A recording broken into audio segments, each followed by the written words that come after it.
John Rawls बघा, आता सगळा कोरिलेट करत जाईल जॉन रॉल्स आता आपल्याला काय.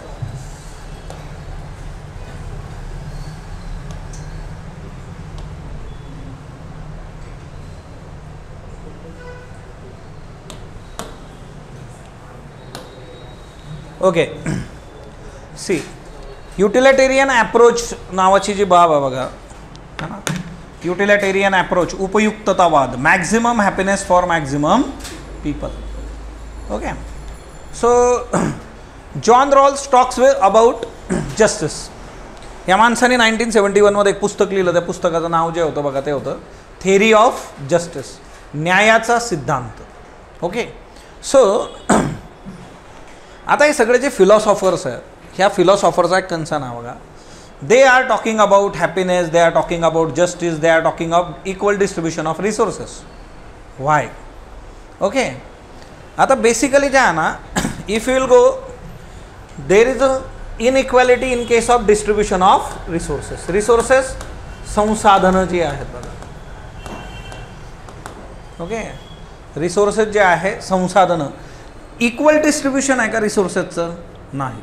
म्हणजे for example we can talk about land, जमीन जी आहे सगळ्यांकडे इक्वल आहे का बरं? कुणाकडे नाही आहे. कुणाकडे 500 एकर आहे, कुणाकडे 200 एकर आहे, कुणाकडे 1000 एकर असेल बघा. पृथ्वीतलाचा विचार केला तर आपल्याकडे काही कायदे आहेत, एवढी एवढी जमीन नावावर ठेवा तुम्ही.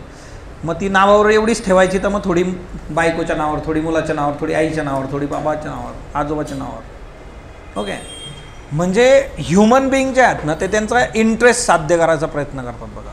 मानव स्वतःचं हित साध्य करण्याचा प्रयत्न करत असतो आणि ते हित साध्य करण्यामध्ये त्याचे काही बेसिक्स आहेत बघा. ते बेसिक्स काय आहेत? ते बेसिक्स आहेत की तो जास्तीत जास्त रिसोर्सेस स्वतःकडे येतील याचा विचार करतो. प्रत्येकाला वाटतं ना आपला मॅक्झिमम फायदा झाला पाहिजे, आपल्याकडे ते आले पाहिजे. म्हणजे कॅपिटलिस्टिक आहेत की ज्यांच्याकडे जास्तीत जास्त रिसोर्सेस आहेत ते काय करतात? ते रिसोर्सेस स्वतःकडं खेचून घ्यायचा प्रयत्न करतात. इनइक्वॅलिटी जी आहे ती ग्रोज डे बाय डे. असमानता जी आहे ती दिवसेंदिवस वाढत जाते बघा. Equality grows. ओके आता सिंपली गोष्ट जी आहे की इन केस ऑफ रिसोर्सेस हे असो, that's why we need justice. Okay then what is justice? न्याय ही जी गोष्ट आहे हे काय आहे बरं? What is justice? Justice means fairness, है ना, morally correct things. You have to protect rights of each and everybody, human beings, environment, animals and all that. आता हे इन जनरल जे आहे बेसिक याच्यामध्ये आपण बघतो की न्याय म्हणजे काय? It is fairness, rightness, morally correct things. If we talk about a political concern, राजकीय याच्यामध्ये ही गोष्ट कशी असते? It is all about distribution of resources. Okay तुमच्यापैकी बऱ्याच लोकांनी जे आहे तो सलमान खानचा मूवी बघितला असेल बघा ना, चुलबुल पांडेवाला ना, देखा है चुलबुल पांडे का मूवी. तो चुलबुल पांडे जो आहे तिच्यामध्ये आईला 2 मुलं आहे बघा. एक मक्खी. आई कुणाकडे जास्त लक्ष देते? मक्खीकडे लक्ष देते. का?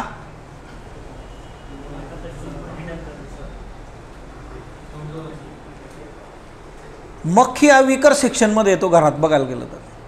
त्याला गोष्टी प्रॉपरली डील होत नाही, शिक्षण, नोकरी नाही. हा चुलबुल पांडे कसा आहे? तो त्याच्या पायावर उभा आहे, अधिकारी आहे, पोलीस ऑफिसर आहे. So he can manage each and everything. असं ते आईचं गणित क्लिअर आहे. सो ती त्याच्याकडे लक्ष देते. Weaker section. आपल्याला सोसायटी कशी पाहिजे की सगळ्यांना इक्वल फुटेजवर आपल्याला डील करायचा. Each and every one we have to treat on equal footage. असं पाहिजे आपल्याला, सगळ्यांना इक्वल याच्यावर टाकायचं. असं शक्य आहे का आजच्या डेटमध्ये? ओके आता हा कन्सर्न जो येतो बघा. मग आता distribution of resources, political philosophy काय सांगते? Distribution of resources is very important in case of justice. And for that purpose we have 2 types of justice. One is procedural justice and second one is substantive justice. Okay for this purpose we have 2 types of justice. Okay the first one procedural justice जे आहे म्हणजे काय? एक प्रक्रियात्मक न्याय. मराठीमध्ये काय लिहिलं ना? प्रक्रियात्मक न्याय जे आहे. दुसरा जो आहे तो आहे सबस्टॅन्टिव्ह जो आहे. Okay, substantive justice. याच्यामध्ये फरक काय आहे ना, for example procedural justice. In case of procedural justice, procedure is important. प्रक्रिया महत्त्वाची आहे. ओके, नावातच आहे procedural justice. What is important? Procedure. Okay, आता तुम्ही इकडं लायब्ररीमध्ये ॲडमिशन घेतलं असेल कुठं रीडिंग रूमला, किंवा तुम्ही इथं आलात, प्रत्येक ठिकाणची एक प्रोसिजर असते बघा. ओके, काय प्रोसिजरल जस्टिस, प्रक्रिया. ओके, मग आता सिंपल आहे की प्रक्रिया काय असणार आहे. कुठलाही कायदा असतो बघा. आता कायद्यामध्ये कसं असतं, एखाद्या व्यक्तीने सांगितलं जाऊन मी खून केलेला आहे, हा चाकू आहे, मी आत्ताच एका माणसाचा खून करून आलो, त्याला जेलमध्ये टाकून देतील का लगेच? काय केलं जाईल? मेंटली ठीक आहे का बघितलं जाईल. किंवा कुणी दुसऱ्याने खून केला होता आणि हा चाकू घेऊन आलेला आहे, याला असं वाटतं बाबा तिथं खरंच खून झालेला आहे का, नंतर कळलं ऑइल पेंट होता. Procedure is important. मग ती प्रोसिजर फॉलो करणं, किंवा एकदम क्लिअर आहे, क्लिअर कट समोर आहे सगळं, खून यांनीच केलेलं आहे, तरी पण त्यांना काय करावं लागणार आहे? Procedure follow. क्राईम सीन, हे ते, इकडं न्या तिकडं न्या, हे केलं का केलं, तू इथं का आला होता, तो इथं का आला, तू त्याच्यावर चाकू का उगारला, त्यांनी तुझ्यावर उगारला होता, मग त्याच्या हातातून घेऊन तूच त्याला मारलं की तूच चाकू घेऊन आला होता. चाकू कोणाचा आहे? इंटेन्शनल क्राईम आहे का तो तिथल्या इश्यूज जे काय होतं टाईम तिच्यामुळे तो झालेला आहे. सो सबस्टॅन्टिव्ह जस्टिसमध्ये जे आहे ना, प्रोसिजर तेवढीशी महत्त्वाची नसते. इथं काय आहे ना, प्रोसिजर इज इम्पॉर्टंट. आता ही प्रोसिजर कशाची आहे? Procedure to distribute resources. आता बघा, हा न्याय आहे, दोन पद्धतीने पाहिजे आपल्याला. Procedure to distribute resources. Okay, संसाधनांचं वाटप कसं करायचं. म्हणजे फॉर एक्झाम्पल आपल्याकडे राशन कार्डचं दुकान, राशनचं दुकान असतं बघा. रेशन कार्ड घेऊन जा तिथून तुम्हाला एव्हरी मंथ जे आहे पर पर्सन 35 kg जे आहे प्रत्येकाचे जे मिळणार आहे, फॅमिलीचे 35 किलो धान्य जे आहे बघा फॅमिलीला मिळणार आहे. ओके, तर त्याची एक प्रोसिजर आपण दिली की हे कार्ड, तिच्यावर नाव पाहिजे, जितक्या लोकांचं नाव आहे त्यांना ते मिळणार. तिथं जा, ते दाखवा आणि तिच्यातून गोष्टी डील करून घ्या. रिसोर्सेस. असं होऊ शकतं का एखादा गरजू आहे, वीकर सेक्शन आहे, बट त्याच्याकडे रेशन कार्ड नाही आहे, मग त्याने काय करायचं? जर तुमच्याकडे रेशन कार्ड नाही तर तुम्हाला रेशन मिळणार आहे का? No chance. ते पहिले काय म्हणतील, आता government came with one scheme, one nation one ration card. Okay, one nation one ration card for those who are migrated. म्हणजे UP मधून महाराष्ट्रात आलेत, UPतून दिल्लीला गेले, किंवा एखादी महाराष्ट्रीयन व्यक्ती अजून दुसरीकडे कुठेतरी गेलेली आहे कामासाठी, मग त्याला राशन मिळतच नव्हतं तिथं. So one nation one ration card, welfare schemes करतो बघा गव्हर्नमेंट. शेवटी हे सगळं आपण चर्चेला घेऊन तिथंच घेऊन जाणार आहे. ते वीकर सेक्शनसाठी गव्हर्नमेंटने केलं की one nation one ration card, हे सगळ्या दूर चालणार आहे. आतापर्यंत महाराष्ट्राचं कार्ड बाहेर चालत होतं का? नाही. सो ती जी प्रोसिजर आहे, तुम्ही जर म्हटलात आणि प्रोसिजर फॉलो करा, रेशन कार्ड घेऊन या, शक्य नाही ना तिथं त्या व्यक्तीला. ते रोजंदारीवर जाणार कामावर की रेशन कार्डच्या मागं फिरेल बरं. आणि red tape mechanism is very dangerous thing. उद्या या, परवा या, है ना, कल आना, परसों आना, 50 रुपये दो, 500 रुपये दो, मिलेगा का रेशन कार्ड? नहीं मिलेगा. सो प्रोसीजर जो है. ओके, सो इसके लिए गवर्नमेंट क्या करती है? How to redistribute resources. Government will go for taxation. Those who have higher income, government will impose tax on them. ज्याचं उत्पन्न जास्त आहे, गवर्नमेंट त्याच्यावर काय लावतं? टॅक्स, कर लावतं बघा. हा टॅक्स कुणाला साठी वापरला जातो? Those who don't have resources, है ना, पायाभूत सुविधा, इन्फ्रास्ट्रक्चर, जो वीकर सेक्शन आहे त्याच्यासाठी गव्हर्नमेंट हा टॅक्स वापरणार. ओके, सो सबस्टॅन्टिव्ह जस्टिस हा जो प्रकार आहे बघा, याच्यामध्ये procedure is secondary thing. Procedure बदलू शकतो आपण. म्हणजे फॉर एक्झाम्पल इन स्पेशल केस जेव्हा राहते बघा, तर काय होतं, सगळी प्रोसिजर बाजूला ठेवतो आपण, असं होतं ना. In case of private, in case of government, special case. Okay, procedure can be modified. The basic thing जे आहे, what matter is distribution itself. It is focus on distribution of resources, not procedure. Substantive जे आहे distribution. Distribution matters. Procedure is secondary. लाभार्थी शोधणं म्हणतं ना आपल्याकडे महाराष्ट्रामध्ये, लाभार्थी, बेनिफिशरीज. जो वीकर सेक्शन आहे त्याच्यापर्यंत तो रिसोर्स गेलाच पाहिजे एनी हाऊ. डिस्ट्रीब्युशन कुणाला डिस्ट्रीब्यूट करताय ते महत्त्वाचं आहे. अदरवाईज जे आहे की जे ऑलरेडी रिच होते तेच घेऊन गेले सगळं धान्य जे आहे, आणि पुअरला काही मिळालंच नाही. असं झालं तर, कारण त्यांनी कागदपत्र दिले होते म्हणून आम्ही त्याला दिलं. प्रोसिजर फॉलो केली एखाद्याने. आता नंबर ऑफ गव्हर्नमेंट कॉन्ट्रॅक्ट्स, असे काही लोक असतात बघा की ज्यांचं काहीच नसतं, but they are strong on paper. गव्हर्नमेंटचा कॉन्ट्रॅक्ट ऑन पेपर घेऊन जातात, नंतर माहीत पडतं याचे ना काहीच नाही, ना त्याच्याकडे स्ट्रक्चर आहे, ना काही आहे, ना काही आहे, ना काही. बट त्यांनी कसं डील केलं? By following procedure. So procedure गरजेची आहे का मग इथं? मग आता हे दोन वेगवेगळे जे आहेत तर ते आस्पेक्ट आहेत बघा जस्टिसचे. आता कुठलीही एक गोष्ट जी आहे, तुम्ही जर म्हटली सगळी प्रोसिजर बाजूला ठेवा, हां याला देऊन टाका, त्याला देऊन टाका, त्याला देऊन टाका, ते पण स्पॉईल होऊ शकतं, गडबड होऊ शकते. तिथं प्रॉपर प्रोसिजर फॉलो झाली तर कळणार आहे कुठं चुकलं आहे, कुठं काय आहे.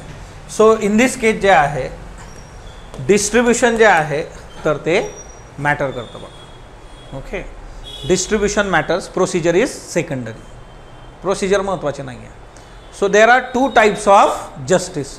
जस्टिसचे दोन प्रकार आहेत, एक आहे प्रोसिजरल जस्टिस आणि दुसरा आहे सबस्टॅन्टिव्ह. आता सबस्टॅन्टिव्ह हा शब्द तुम्हाला ॲग्रिकल्चरमध्ये पण डील होतो बघा. सबस्टॅन्टिव्ह ॲग्रिकल्चर जे आहे, काय असतं सबस्टॅन्टिव्ह ॲग्रिकल्चर? स्वतःपुरतं जेवढं गरजेचं आहे तेवढं पिकवणं आणि तेवढं खाणं, बाकी मार्केटसाठी काही कुठलं घेतलं जात नाही. सर सबस्टॅन्टिव्ह ॲग्रिकल्चरचा पण रेफरन्स आहे येतो बघा. क्लिअर आहे तुम्हाला ही कन्सेप्ट की what is justice? There are two types of justice. Two types means justice देण्यासाठी जे आहे दोन आपल्याकडे जे आहेत गोष्टी ज्या आहेत की प्रोसिजरल जस्टिस आणि दुसरा आहे substantive. In case of substantive, distribution of resources is very very important. It focus on distribution of resources only. Procedure is a secondary thing. In case of procedure, taxation and all that. Next one. Okay. So basically जे आहे John रॉलची जी theory आहे बघा, ती theory आपल्याला या गोष्टी क्लिअर करून देते. आता जस्टिस म्हणजे जॉन रॉलची जी थिअरी आहे, theory of justice, for that purpose we have seen this one. What is justice? Okay, distribution of resources. See, there is a inequality in our society. है ना, म्हणजे दोन जे काही घटक आहेत.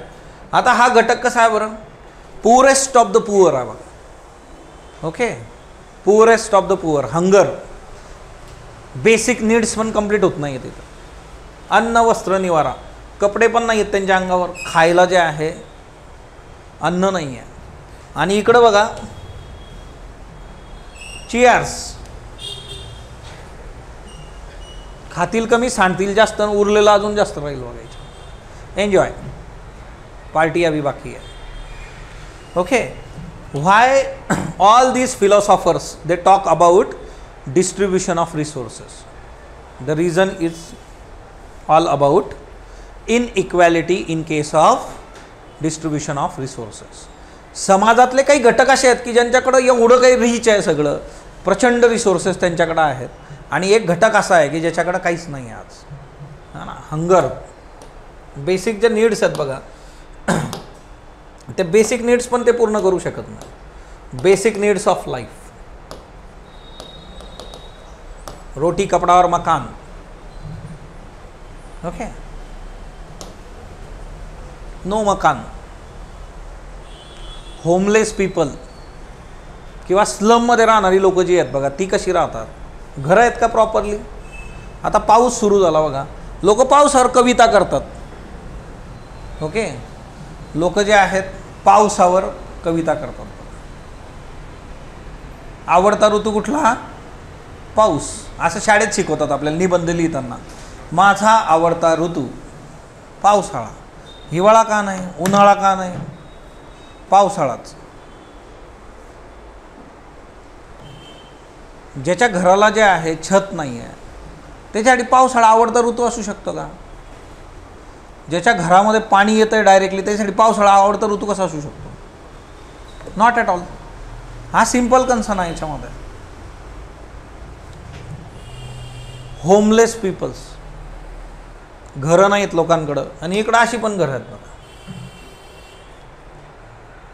युअर पर्सनल स्विमिंग पूल, हा ना, पाण्यात झोपा, घरात झोपा, हा ना, एन्जॉय.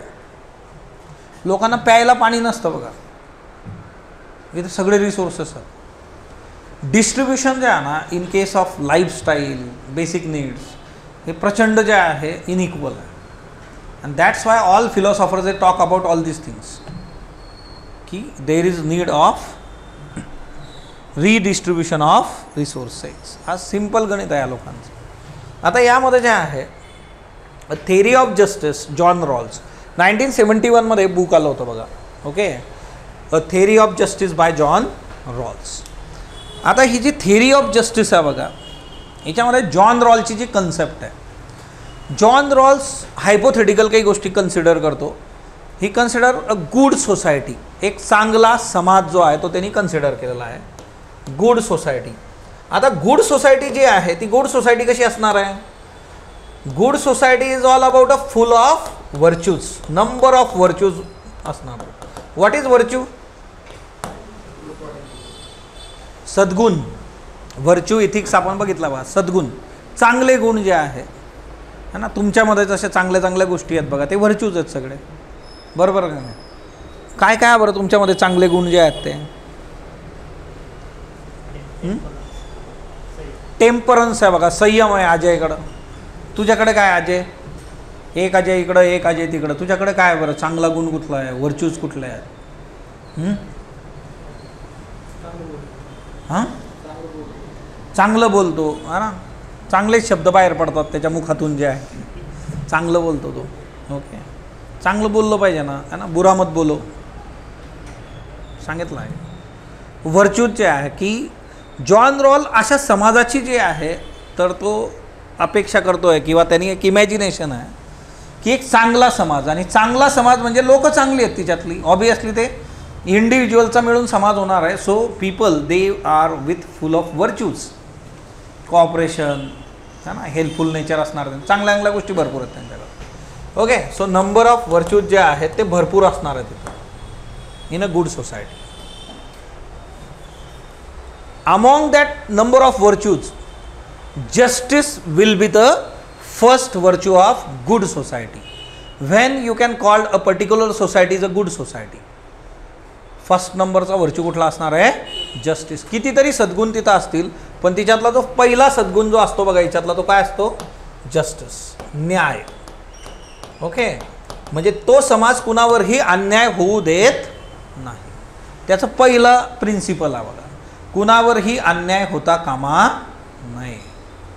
ओके, आपली जी न्यायव्यवस्था आहे ना त्या न्यायव्यवस्थेच्या बाबतीमध्ये काय म्हटलं आता बरं?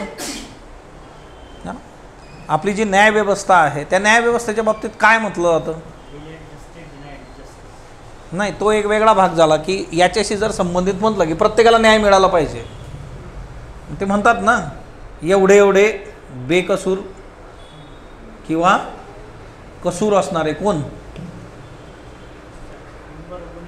100 गुन्हेगार सुटले तरी चालतील पण एक निर्दोषाला शिक्षा होता कामा नाही. आपले दोघी जे वकील आहेत बघा ते नाही आहेत आज वर्गामध्ये, त्यांनी आपल्याला अजून चांगलं समजून सांगितलं असतं. सो इथं जे आहे की जस्टिस हे जे आहे तर हे क्लिअर आहे की तुम्ही कुठल्याही अशा व्यक्तीला ज्यांनी क्राईम केलेलं नाही आहे, there should be no punishment for innocent people. किती वर्स्ट सिच्युएशन असेल तर there should be no punishment for innocent people. Okay, हे आपल्याला सांगितलं जातं. त्या सोसायटीचा पहिला सद्गुण हा असला पाहिजे की तिच्यामध्ये न्यायाबद्दल बोललं जातं, तो समाज न्यायाशी संबंधित आहे. मग बाकी सगळे वर्षू त्याच्यामध्ये येतील. आता बेसिकली मग what is justice. So John Rawls says that की मग आता हे जस्टिस काय आहे ना आपल्याला डिफाईन करावं लागेल की सोसायटी बिट जस्टिस. मग जस्टिस म्हणजे इथं काय, तर इथं जे आहे की just distribution of primary goods. आता याने सांगितलं की जे काही रिसोर्सेस आहेत त्या रिसोर्सेसमध्ये यांनी प्रायमरी गुड्स अशी एक संकल्पना मांडली. ओके, प्रायमरी गुड्स जे आहेत प्राथमिक वस्तू. ओके, याचं न्याय्य वितरण झालं पाहिजे. Just distribution of primary goods. Okay, just distribution of primary goods म्हणजे न्याय्य वितरण जे आहे. मग आता बेसिकली जे आहे की what are the primary goods by John Rawls. मग त्याच्यामध्ये प्रायमरी गुड्स काय काय आहेत, तर first one rights and liberties. बघा, अधिकार, स्वातंत्र्य, प्रत्येकाला एक चांगलं आयुष्य जगण्यासाठी असणाऱ्या गोष्टी ज्या आहेत. बघा, आता जॉन रॉल्स आपल्याला काय सांगतो की हिच्यामध्ये जे आहे what is primary goods. Primary goods means first one rights, liberties, प्रत्येकाला अधिकार असले पाहिजे. बघा, we have seen right based ethics. तुम्हाला आहेत का काही अधिकार, आहेत का? राईट टू लाईफ आहे, फंडामेंटल राईट्स आहेत. बघा, भारतीय संविधान तुम्हाला देतं fundamental rights insured by the state. सरकार तुम्हाला देतं. बघा ना, सरकारची जबाबदारी आहे तुमचे फंडामेंटल राईट्सचा हनन होता कामा नाही. So rights and liberties. Liberty म्हणजे काय, स्वातंत्र्य. तुम्हाला तुमचं स्वातंत्र्य आहे. बघा, त्याच्यानंतर दुसरा जो मुद्दा आहे तो याच्यामध्ये पॉवर अँड अपॉर्च्युनिटीज ज्या आहेत. Okay, second one power and opportunity. तुम्हाला मिळणारे जे अधिकार आहेत आणि तुम्हाला मिळणारी जी संधी आहे, अधिकार आणि संधी जी आहे, प्रत्येकाला इक्वल अपॉर्च्युनिटी. ज्यात प्रिन्सिपल्स आहे आपण बघू. इक्वल अपॉर्च्युनिटी मिळाली पाहिजे. UPSC MPSC देते का तुम्हाला equal opportunity? In case of civil service those who have cleared their final year graduation ते अपियर होऊ शकतात, परीक्षा देऊ शकतात. असं आहे का तिथं तुम्ही येऊ नका, ज्याला 35% त्यांनी यायचं नाही, जो फेल झाला आहे त्यांनी यायचं नाही, असं नाही आहे तिथं. All are welcome. या सगळेचे सगळे कंडिशन अप्लाय, ग्रॅज्युएशन कंप्लिशन पाहिजे. आता त्याला पण एक मुद्दा आहे की कधी कधी असं होतं की परिस्थितीच अशी असते की ग्रॅज्युएशन पण करू शकत नाही तुम्ही. त्याचा पण विचार करू आपण याच्यामध्ये. Okay, so power and opportunities, अधिकार आणि संधी जे आहे ती तुमच्या प्रायमरी गुड्समध्ये येते. Then next one is income and wealth जे आहे. बघा, okay, the next one is income and wealth. तुम्ही तुमचं इन्कम वाढवू शकता का? वाढवू शकता. बघा, है ना, असं काही आहे का तिच्यावर की कुणावर रिस्ट्रिक्शन की तू 50 रुपये कमवायचे दिवसाला? ऑनलाइन प्लेटफॉर्मच्या ॲडव्हर्टाइजमेंट बघा. अब हम अमेज़ॉन के साथ जुड़ चुके हैं, फ्लिपकार्ट के साथ जुड़ चुके हैं. पहले मैं दिन का 500 रुपये कमाता था, अब मैं दिन का 5000 कमाता हूँ, आप भी जुड़िए. है ना, घर बैठे हमारे प्रोडक्ट अब पूरी दुनिया में जा रहे हैं. कल ही हमारा मटका स्विट्ज़रलैंड गया है ना, असतात ना त्या ॲड्स तिथं. इन्कम अँड वेल्थ, संपत्तीचा अधिकार आहे का आपल्याकडे कॉन्स्टिट्यूशनमध्ये? Right to property. Right to property is a legal right in case of constitution of India. तो पहिले फंडामेंटल राईट्समध्ये होता, तो आपण कॉन्स्टिट्यूशनमध्ये बघू. म्हणजे जॉन रॉल्सने ज्या प्रायमरी गुड्समध्ये बेसिक गोष्टी सांगितल्या त्या आपल्याकडे पण आपण चर्चेत घेतो. सेल्फ रिस्पेक्ट जो आहे बघा, प्रत्येकाची डिग्निटी झाली पाहिजे. Fourth one self respect. Okay, self dignity maintain करा. If we can have all these primary goods in a particular society, then there will be a good life for all. अच्छी जिंदगी, है ना, सुखाचं आयुष्य जे आहे ते मिळू शकतं जर या सगळ्या गोष्टी असतील तर. मान्य आहे का तुम्हाला हे? तुमचं स्वातंत्र्य काढून घेतलं तर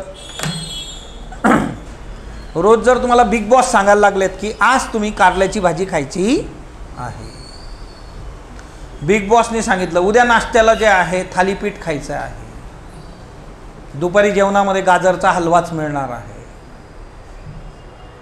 लिबर्टी, चालेल का तुम्हाला? तुम्हाला असं मेसवर नाही आवडलं तुम्ही बाहेर जाऊ शकता ना, मेसचं जेवण नाही आवडलं तर. असं असतं का मेसमध्ये एंट्री केली बघितलं, काही काही असतात बघा बाहेरूनच विचारतात ते, किंवा काही काही असे असतात इथूनच फोन करतात तिथं पोचलेला, काय रे तिथं. काही तिथं गेलेले असतात तिथं बघतात ते परिस्थिती वाईट दिसते है ना. पनीर पनीर सांगत होते पण नुसताच रस्सा दिसतोय जिकडं तिकडं, पनीर काय दिसत नाही. चला बाहेर जाऊयात आपण, बाहेर जाऊ शकतो. असं असतं मेसवाला म्हणतो का आता पाय ठेवला आता तू जर बाहेर गेला तर विचार कर तू पायावर जाणार नाहीस. लॅक ऑफ लिबर्टी है ना. असं होऊ शकतं का, नाही होऊ शकत. अपॉर्च्युनिटी, संधी. आता जर एकाच घरातले 2 कॅन्डिडेट्स असतील, ओके, एकाला म्हटलं की जा पुण्याला स्पॉटलाईटला जा, कलेक्टर बन, जी ले अपनी जिंदगी है ना, आणि सिमरनचा पप्पा आज सोडतच नाही आहे है ना. शाहरुख खान आपला हार सोडा तिचा हात. अपॉर्च्युनिटीज ज्या आहेत ते दिल्या पाहिजेत दोघांना. इन केस ऑफ जेंडर असू शकतं है ना, वेगवेगळ्या हिच्यामध्ये ज्या अपॉर्च्युनिटीज मिळतात का बरं समान, ती अपॉर्च्युनिटीज प्रत्येकाला जी आहे मिळाली पाहिजे, प्रत्येकाला समान संधी जी आहे. इन्कम अँड वेल्थ जे आहे, तुम्ही जर म्हटलं की हे 4 लोक जे आहे ते पैसा कमवतील है ना, उद्या तुम्ही पण अंबानी एवढे मोठे होऊ शकता, पैसे कमवू शकता. त्याला काय कोणी रेस्ट्रिक्शन टाकलं आहे का, नाही. ओके, उद्या तुमच्या मुलाबाळांची किंवा तुमची लग्न 2, 4, 6 महिने चालू शकतात, काहीच प्रॉब्लेम नाही है ना. Self respect is the basic thing. बघा प्रत्येकाला सेल्फ रिस्पेक्ट पाहिजे ना. एखाद्याला आपण वेळं वाकडं बोललो तर आवडतं का बरं समोरच्याला. सो बेसिक ह्या ज्या गोष्टी आहेत ह्या तिथं असणं अपेक्षित आहे. आणि why all this things are important, it is important for good life जे आहे, एक चांगलं आयुष्य जगण्यासाठी हे गरजेचं आहे. आणि त्याला असं वाटत होतं आणि म्हणून ह्या प्रायमरी गुड्स प्रत्येकाला मिळाले पाहिजे, इच अँड एव्हरी, प्रत्येकापर्यंत हे गेलं पाहिजे. आता सगळ्यात बेसिक गोष्ट अशी आहे, how you are going to distribute all this primary goods. हे सगळं ठीक आहे, हे डिस्ट्रीब्यूट कसं करायचं. We have already seen there are procedural justice as well as there is substantive justice. Without procedure, procedure secondary, not without पण procedure is secondary. Distribution is important. How to distribute म्हणजे for example तुम्हाला आता जे आहे gate टुगेदरच्या दिवशी आपल्याकडं होतं बघा, यांनी एक फंडा काढला होता. ते कुणाचं काही पानिपत झालं की त्याला एक चॉकलेट देत होती ही लोक इथं. ओके, सो फिश पॉन्ड हे केला, अजून काही केलं की मग तिला चॉकलेट द्यायचं, म्हणजे ती इज्जत घ्या आणि नंतर एक चॉकलेट द्या. डिस्ट्रीब्युशनचा फंडा. ओके, निकष होता त्याच्यासाठी की तुमचं नाव आलं पाहिजे मग तुम्हाला चॉकलेट मिळेल. पण हे करत असताना जे वाटणारे होते ते अर्धे चॉकलेट खाऊन गेले बघा तिथं. बरोबर की नाही. ज्यांच्या हातात तो बॉक्स होता तो हळूहळू हळूहळू. ओके, असं होऊ शकतं का. काजू करीची भाजी बनवायची आहे बघा, पहिले काजू कुठं राहायचे, किचनमध्ये, हॉटेलमध्ये. आता राहतं का काजू किचनमध्ये, ते समोर असतात कुठंतरी, किमान जो बनवतो त्याच्या समोर तरी नसतात. कारण तो आहे ना बैंगन मसाला बनवताना, पनीर बनवताना, चिकन चालता बोलता तो असा एक एक एक एक एक एक टाकत, जेव्हा काजू करीची ऑर्डर येईल तेव्हा काजूच नसतील तिथं. म्हणून तुम्हाला जे आहे की काही गोष्टी बघाव्या लागतील की डिस्ट्रीब्यूट कसं करायचं आहे, कोणाकडे ते द्यायचं आहे, कशा पद्धतीने द्यायचं आहे, what will the procedure for this. मग हे डिसाईड कोण करणार बरं. आपण जर इथं काही गोष्टी घेऊन आलो है ना, मोठ्या पातेल्यात शिरा आणला आता लेक्चर नंतर, ओके, येणार नाही आहे, जस्ट कन्सिडर है ना. मस्त शिरा आणला आहे, पायनॅपल शिरा, भजी पण आलेली आहेत, बाहेर पाऊस पडतो आहे. ओके, कशी वाटणार बरं आपण ती. तुमच्याकडे वेगवेगळे निकष आहेत बघा. माणूस मोठा दिसतोय तर थोडा जास्त दिला, किंवा एखादा छोटा दिसतोय म्हटल्यानंतर जे आहे बाकीच्यांना 8-8 दिले, सिद्धीला 2च दिले, हिला पण 2च दिली भजी, बाकीच्यांना 4-4 दिली. नाही, छोटे कमी खात असतील. असं असतं का बरं काही. असं काय राहत नाही. आमचा एक मित्र आहे बघा, त्याला हॉरिझंटल म्हणतात. हॉरिझंटल आडव्या पोटाचा आहे, ते बारीकच, पण ते इतकं खातं की तुम्ही इमॅजिन पण करू शकत नाही. बरं, त्याच्या फरक पण काही पडत नाही. जेव्हापासून भेट झाली तेव्हापासून तसंच आहे ते. म्हणून त्याला म्हणतात हॉरिझंटल. म्हणजे कोण किती खाईल याचा निकष काय ना वेगवेगळे आहेत बघा. किंवा मग दुसरा ऑप्शन काय आपल्याकडं, इक्वल डिस्ट्रीब्युशन. प्रत्येकाला 1-1 चमचा शिरा आणि 5-5 भजी. हे दोन गोष्टी तिथं आल्या. त्यातल्या त्यात जे आहे, जर समजा असं झालं, हर्षवर्धन आपला भजी वाटतोय आणि हर्षवर्धनचा मित्र आला तिथं. कोण आहे तुझा मित्र इथं वर्गात आहे कोणी? हां, आता हर्षवर्धन हळूच काय करतो, 5च्या जागी 7 भजी टाकून देतो त्याला. कुणालाच कळत नाही, त्यांना असं वाटतं 5-5 भजीच आहे. होऊ शकतं का असं? ओके, म्हणजे डिस्ट्रीब्युशन किती महत्त्वाचं आहे लक्षात घ्या. आम्ही स्पोर्ट्सला राहायचो, जेव्हा स्कूलमध्ये होतो ना, आमच्या इथं स्पोर्ट्सच्या स्टुडंटला जे आहे बॉईल एग्स मिळायचे, बोर्नव्हिटाचं दूध मिळायचं, हां ना, चणे, शेंगदाणे, गूळ, असं बरंच काय काय राहायचं बघा. आमच्यातली काही लोकं होती की जी एक्सरसाइज संपल्याबरोबर हा सगळा माल कलेक्ट करून आणायची मेसमधून ग्राउंडवर आणि डिस्ट्रीब्युशन हातात घ्यायची पटकन. तिकडं कोण जाणार आहे? आम्ही. का? कारण एखाद्याचा उपवास असला म्हणजे त्याचं अंडं आपल्याकडे येऊन जायचं. एखादा ॲब्सेंट आहे त्याचं पण अंडं इकडं येऊन जाणार. म्हणजे त्याच्या वाट्याच्या गोष्टी काय झाल्या? आपल्याकडं आल्या. म्हणजे जो डिस्ट्रीब्यूट करतो आहे तो कधी कधी काय करतो? स्वतःच्या अधिकारांचा गैरवापर करू शकतो. Distribution is very very important. मग हे ठरवणार कोण की डिस्ट्रीब्युशन कसं झालं पाहिजे, कुणी केलं पाहिजे आणि कसं डील करायचं. कधी कधी असं असतं बघा, हा ना, डिस्ट्रीब्यूट करणारा विचारच करत नाही की हे एवढे सगळे लोक इथं आहेत, त्याच्या हाताला येईल तेवढी भजी आणि तेवढा शिरा वाटून टाकला, त्यांनी 4थ्या बेंचलाच संपून गेलं सगळं. तुम्हाला सर संपलं, बाकीचे वाटच पाहत आहे की आपल्याला भजी भेटणार होती, काय झालं त्याचं? एंड. सो डिस्ट्रीब्युशन मॅटर्स, है ना. So we have to find out a proper procedure to distribute resources. आणि या प्रायमरी गुडसाठी जे आहे एक प्रोसिजर आपल्याला डील करायची की रिसोर्सेस जे आहेत ते प्रॉपरली डिस्ट्रीब्यूट झाले पाहिजे. आलं लक्षात एवढं? देन आता हिच्यामध्ये पण प्रॉब्लेम आहे बघा.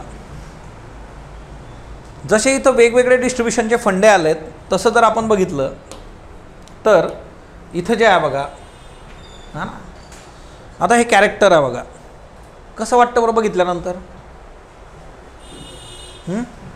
कोण आहे हा माणूस?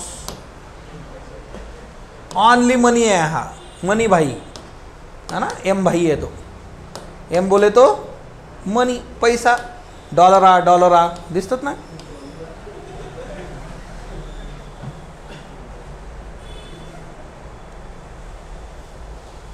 तुम्ही जर याला चूज केलं की तू प्रोसिजर बनव, डिस्ट्रीब्युशन कसं करायचं रिसोर्सेस, काय करायला?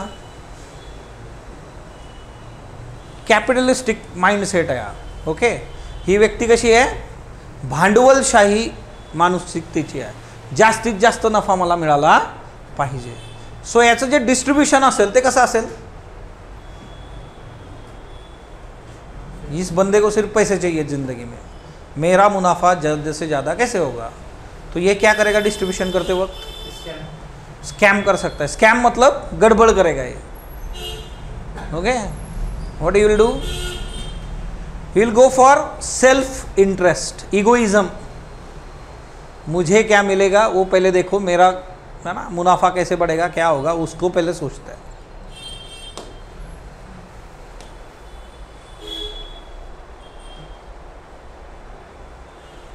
बाबाचं घर दिसतंय का? है ना.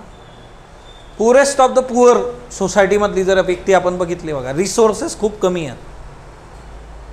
आपण बाबाला सांगितलं की बाबा go for distribution, give us policy, काय होऊ शकतं? सी, फर्स्ट केस काय होती? कॅपिटलिस्टिक, भांडवलशाहीचा माणूस आहे, पैसे त्याच्याकडं. एक्स्ट्रीम एंड हे कसं आहे? पुअरेस्ट ऑफ द पुअर जे आहे बघा. So if we talk about lord Gautam Buddha, then Sant Tukaram, then Aristotle, यांनी काय सांगितलं होतं आपल्याला? Golden mean. संसार करून पण भक्ती करता येते हे संत तुकाराम आपल्याला म्हणतात. मिडल पाथ गौतम बुद्धा, है ना, मध्यम मार्ग. असं होऊ शकतं की बाबा म्हणतील अरे मला ठरवायचं काय, पहिले एक काम करा, एवढ्या वर्षाचा हिशोब आहे आमचा, एवढे युगानुयुग तुम्ही आमचे रिसोर्सेस लाटलेले आहेत, पहिले मी माझं भरून घेतो, नंतर बघू आपण. और policy will be pro poor असं होऊ शकतं बघा. गरिबांचा विचार करणारी policy will be pro poor. In earlier case policy में प्रो रिच पीपल. ओके, ह्या दोन्ही केसेसमध्ये काय योग्य आहे? आपल्याला बॅलन्स पाहिजे बघा. नेक्स्ट हे दोन कार्यकर्ते आहेत बघा, शी अँड ही. आता जर एखाद्या महिलेला सांगितलं की go for policy making for the redistribution of resources, काय होऊ शकतं इथं? ही आणि शी.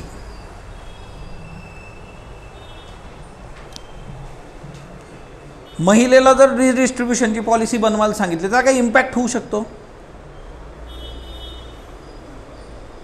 ती म्हणणार पप्पांची प्रॉपर्टी जी आहे ना तिच्यात मला पण हिस्सा पाहिजे. आता पप्पांची प्रॉपर्टी असं का? पॅट्रियार्की आहे ना, ही मुलालाच भेटणार होती ती, म्हणजे मम्मीचं नाव काही येतं नाही येतं तिथं. आता तर कोर्टाने सांगितलं की दोघांना प्रॉपर्टी मिळणार आहे बघा. ओके, कोर्ट सेड दॅट चला दोघांना प्रॉपर्टी देऊयात. ओके, सिंपल आहे एकदम. जर तुम्ही पुरुषांना सांगितलं की तुम्ही पॉलिसी फ्रेम करा, go for a policy for the redistribution of resources, what will happen?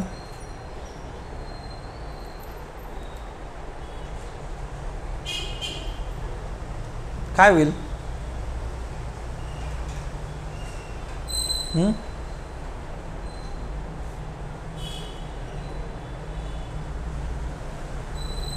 सांगा पटकन, काय होईल बरं? काही फरक पडू शकतो का? बोला की मग पटकन, काय वाटतं तुम्हाला? महिलांनी पॉलिसी फ्रेम केली तर काय होऊ शकतं? It's like a gender budget. हां, महिलांना जास्तीत जास्त तिच्यामध्ये जे आहे तुम्ही अपॉर्च्युनिटी देऊ शकता. पुरुषांच्या बाबतीत केलं तर काय होईल?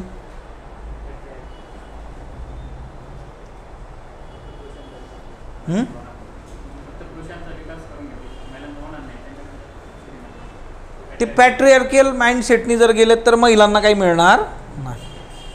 ओके, सो हा एक कन्सर्न तिथं असू शकतो, बरोबर. सो ती एक बेसिक गोष्ट आहे. याचा अर्थ काय होतो बरं? आपण 4 केसेस बघितल्या. ओके, चला ऑनलाईन सांगा बरं की जर महिलांना रिडिस्ट्रीब्युशनचे अधिकार दिले तर काय करतील महिला किंवा पुरुष काय करतील? किंवा आधी रिच अँड पुअर आपण बघितलं. लहान मुलांना सांगायचं का go for redistribution? No. Why? Lack of knowledge. We have already seen this one. So त्यांना नाही. असे जे समाजातले घटक आपण जर बघितले बघा, तर in that case rich, poor, women, main, हे जे सगळे घटक आहेत या घटकांचा जर विचार केला आपण तर काय होईल तिथं?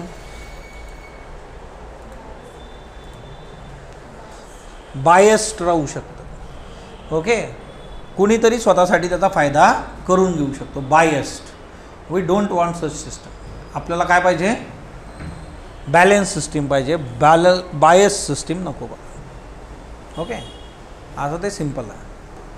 मग आता ह्या केसमध्ये जे आहे ना त्याने एक कन्सिडर केलं बघा. आता असं का होतं? Because people go for a self interest. They know their status in society. त्यांना माहीत आहे की त्यांचा स्ट्रेंथ काय आहे, त्यांचे वीकनेस काय आहे, what is their status in case of society. They knows each and everything. Okay, so सगळे स्वतःचा विचार करतील बघा. लक्ष्मी यांनी तिथं टाकलं की सगळे स्वतःचा विचार करतील. हे एकदम क्लिअर आहे.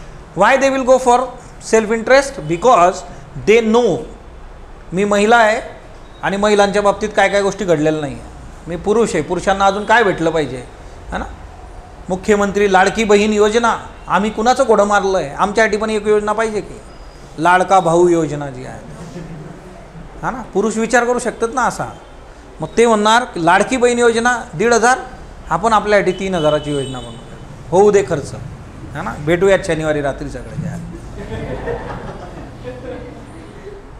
होऊ शकतं ना असं. बिकॉज इथं सिम्पल आहे. They knows their social status समाजात त्यांचं काय अस्तित्व आहे, स्थान काय आहे, they know their social status, they know their strengths, they know their weakness, त्याच्याला अनुसरून ते गोष्टी डील करणार बघा. ते तसे रिसोर्सेस जे आहे स्वतःकडे घेतात. So it is all about why people are biased, because they are concern about their status in society. समाजातलं स्वतःचं स्थान, आपल्याकडं काय आहे काय नाही आहे, या सगळ्या गोष्टींचा विचार माणूस करतो आणि त्याच्यामुळे तो काय असतो, बायस्ड असतो. ओके. सो आता इकडं यांनी एक टाकलेलं आहे बघा, काही गोष्टी महिलांसाठी सर्वच घटातल्या गरजेच्या असतात. सॅनिटरी नॅपकिनची गोष्ट सर्व स्तरातील महिलांना परवडेल याची शक्यता नसते.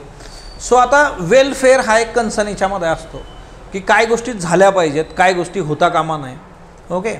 म्हणजे याच्यामध्ये महिलांसाठी जे गरजेचं आहे ते अपेक्षितच आहे, झालं पाहिजे. जस्टिसचा तो एक पार्ट आहे, तो कसा आहे तो पण आपण बघूया त्या काळामध्ये. बट दुसरा एक मुद्दा याच्यामध्ये काय येतो की उद्या महिला असं करू शकतात, महिलांनी जर गाडी घेतली तर महिलांना 20,000 सूट अनुदान सरकारतर्फे, वेगवेगळ्या गोष्टी जाऊ शकतात ना, की पॉलिसी तुम्हालाच बनवायची आहे.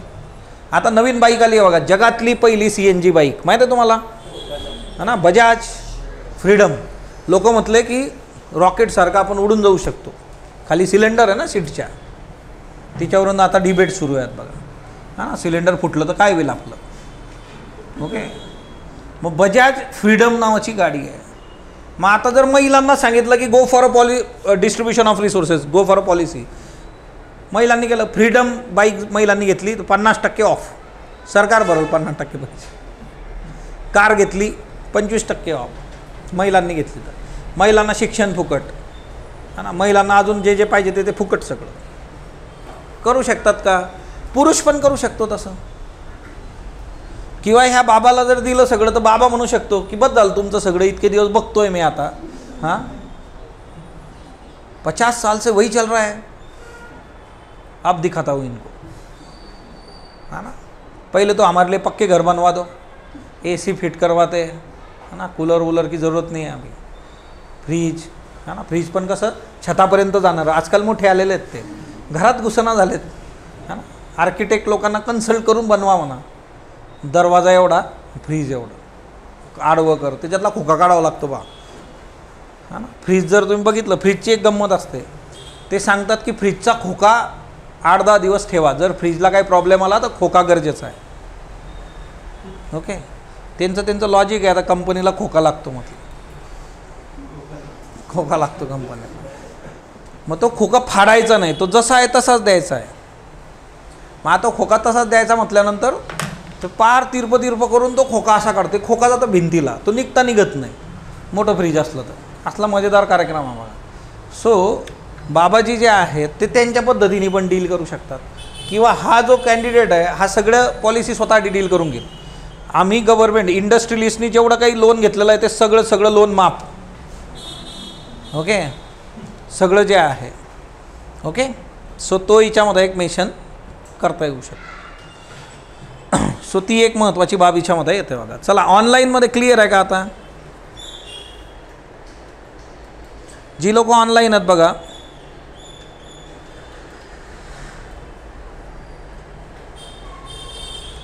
सो बेसिक काय आहे ना, आता आपल्याला असा काही मार्ग शोधावा लागेल की जिच्यातून एक बॅलन्स पॉलिसी आपल्यापर्यंत येऊ शकते. कोण देऊ शकतं बरं आपल्याला अशी बॅलन्स पॉलिसी? काय वाटतं तुम्हाला? अशी बॅलन्स पॉलिसी आपल्याला कोण देऊ शकतं?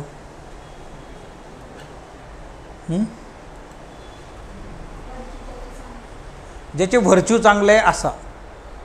कुठं शोधायचा असा प्राणी? हां, UPSC.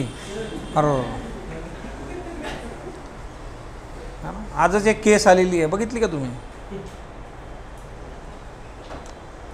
मूळ कसं आहे बघा, याच्याकरता सुद्धा जॉन रॉल्सने एक अज्ञानता का पडदा, वेल ऑफ इग्नोरन्स, अज्ञानाचा पडदा अशी एक कन्सेप्ट मांडली की तुमच्या मेंदूतून जे आहे हे सगळं काढून टाकायचं. काय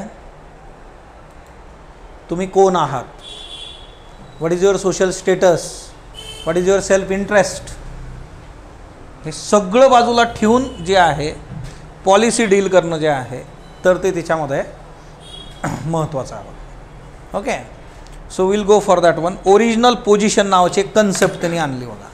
ओके, जॉन रॉल्स जो होता त्यांनी याच्याकरता काय केलं, original position. Okay, so original position आपण बघूयात.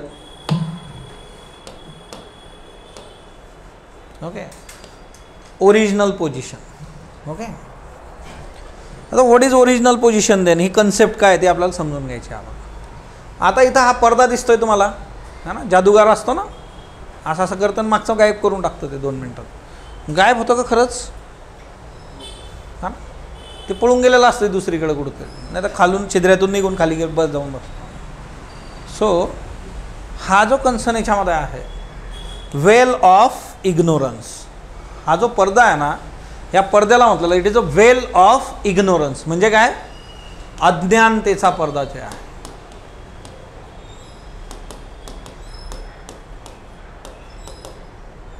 ओके, ही कन्सेप्ट महत्त्वाची इथं, अज्ञानतेचा पडदा जो आहे बघा. ओके, अज्ञानता का पर्दा, वेल ऑफ इग्नोरन्स. ओके, सी, आता हा जॉन रॉलने म्हटलं की आपण सगळ्यांना ओरिजिनल पोझिशनला घेऊन यायचं आहे. त्यांनी एक कन्सेप्ट मांडली, ओरिजिनल पोझिशन. ओके, एक कन्सेप्ट आहे ओरिजिनल पोझिशन. सो जॉन रॉल्सला जे आहे की सगळे प्रिन्सिपल जे आहे ते बायस नको आहे रिडिस्ट्रीब्युशनचे. आपल्याला न्याय्य तत्व पाहिजे वितरणासाठी, जे आहे संसाधनांचं वितरण न्याय्य व्हावं याच्यासाठी त्यांनी एक कन्सेप्ट आणली. ती कन्सेप्ट होती की ओरिजिनल पोझिशनला सगळ्यांना ठेवायचं. ओरिजिनल पोझिशनला सर्वांना ठेवायचं म्हणजे काय, ते कसलाही विचार करणार नाही. दे नो, हा जो व्यक्ती आहे बघा इथं, किंवा नंबर ऑफ व्यक्ती ज्या असतील, no one knows about their gender. स्त्री आहे, पुरुष आहे. ओके, चला एकदा रिपीट करून देतो बघा, विनोद आणि यांनी टाकलं होतं. आता आपण एवढं तर क्लिअर बघितलेलं आहे की डिस्ट्रीब्युशन जे तुम्हाला करायचं आहे बघा, ते डिस्ट्रीब्युशन करण्यासाठी तुम्हाला एक बेसिक गोष्ट पाहिजे. ती म्हणजे काय की कुठलाही बायस्ड पॉलिसी नको आपल्याला, कुणाला एखाद्या घटकाला फायदा पोचवणारी पॉलिसी आपल्याला नको आहे.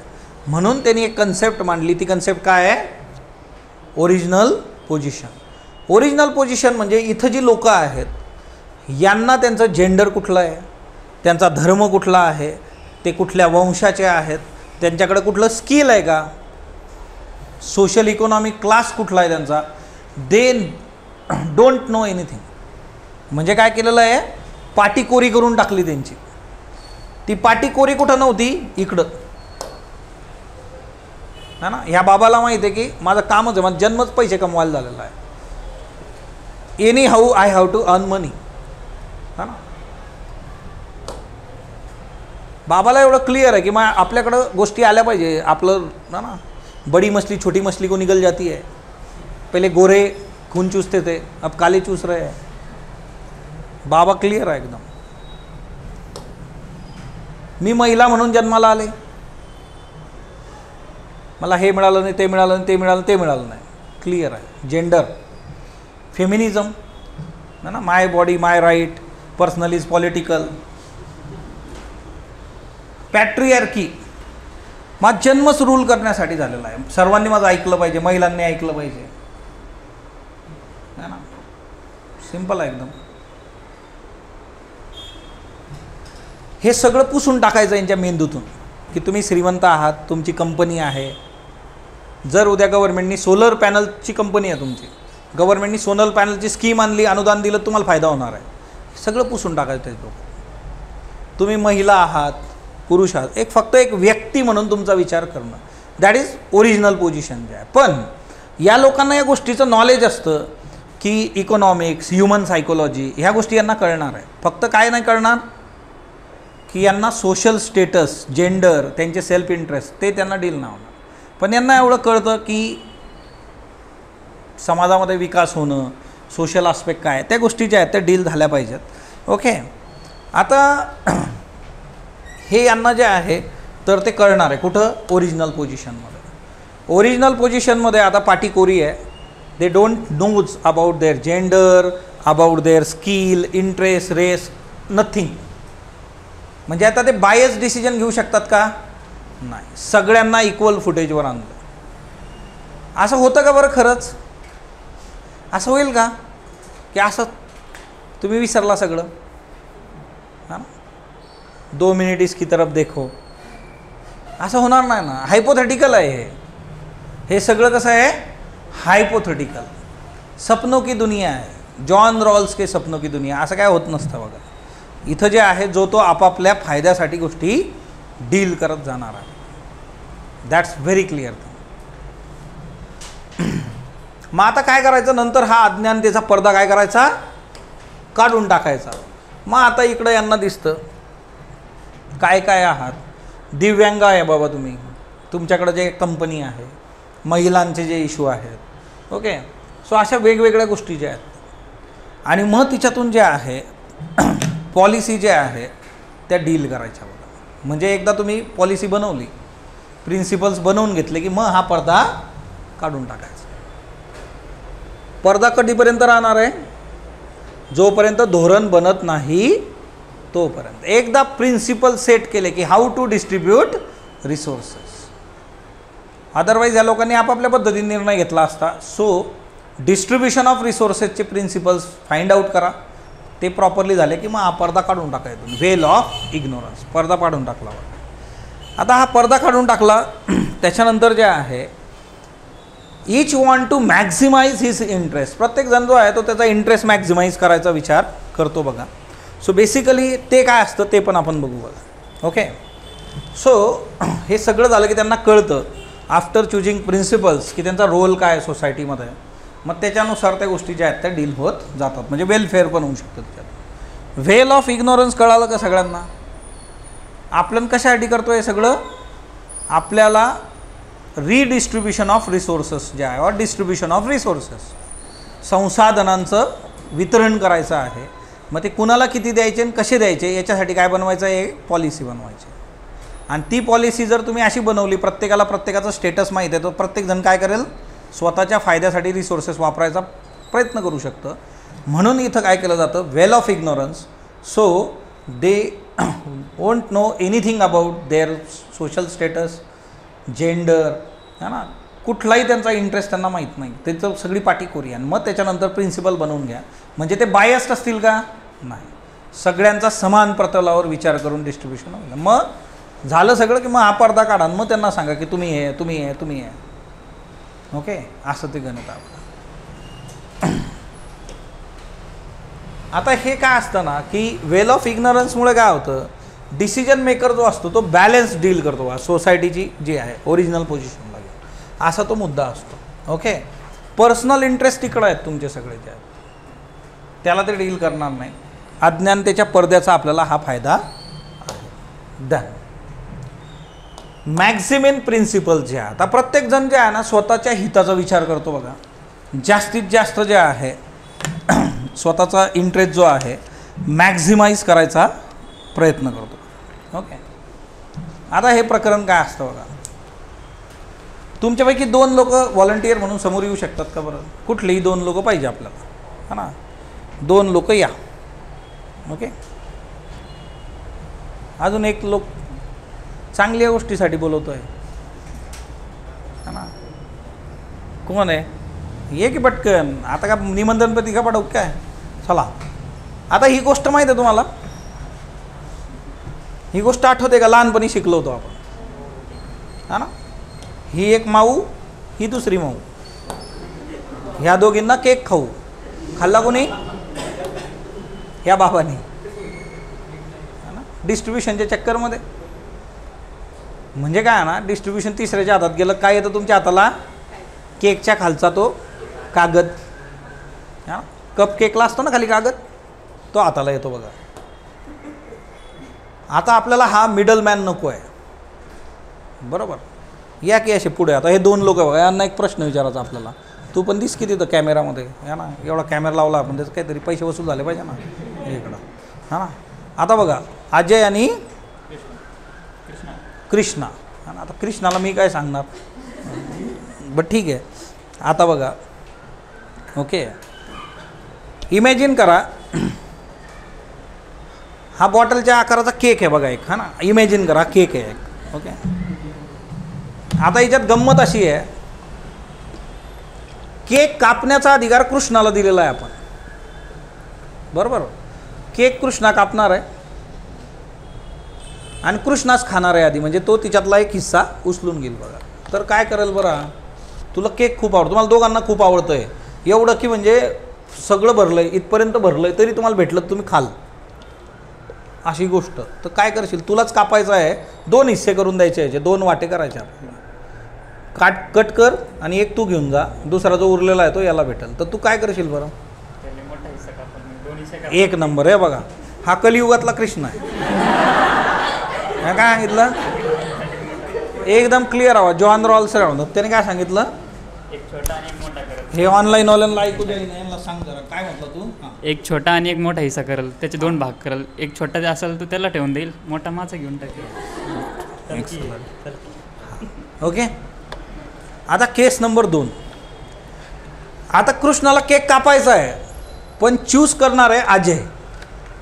म्हणजे तू कट कर, पण उचलेल पहिले कोण, अजय कट उचलणार बघा. आता तू कसं कापशील याला, आता दोन्ही भाग समान करेल. यस, एक नंबर. ओके, काय करणार, आता दोन्ही भाग समान करेल. जाऊन बसा आता. ओके, याला म्हणतात मॅक्झिमिन प्रिन्सिपलच्या.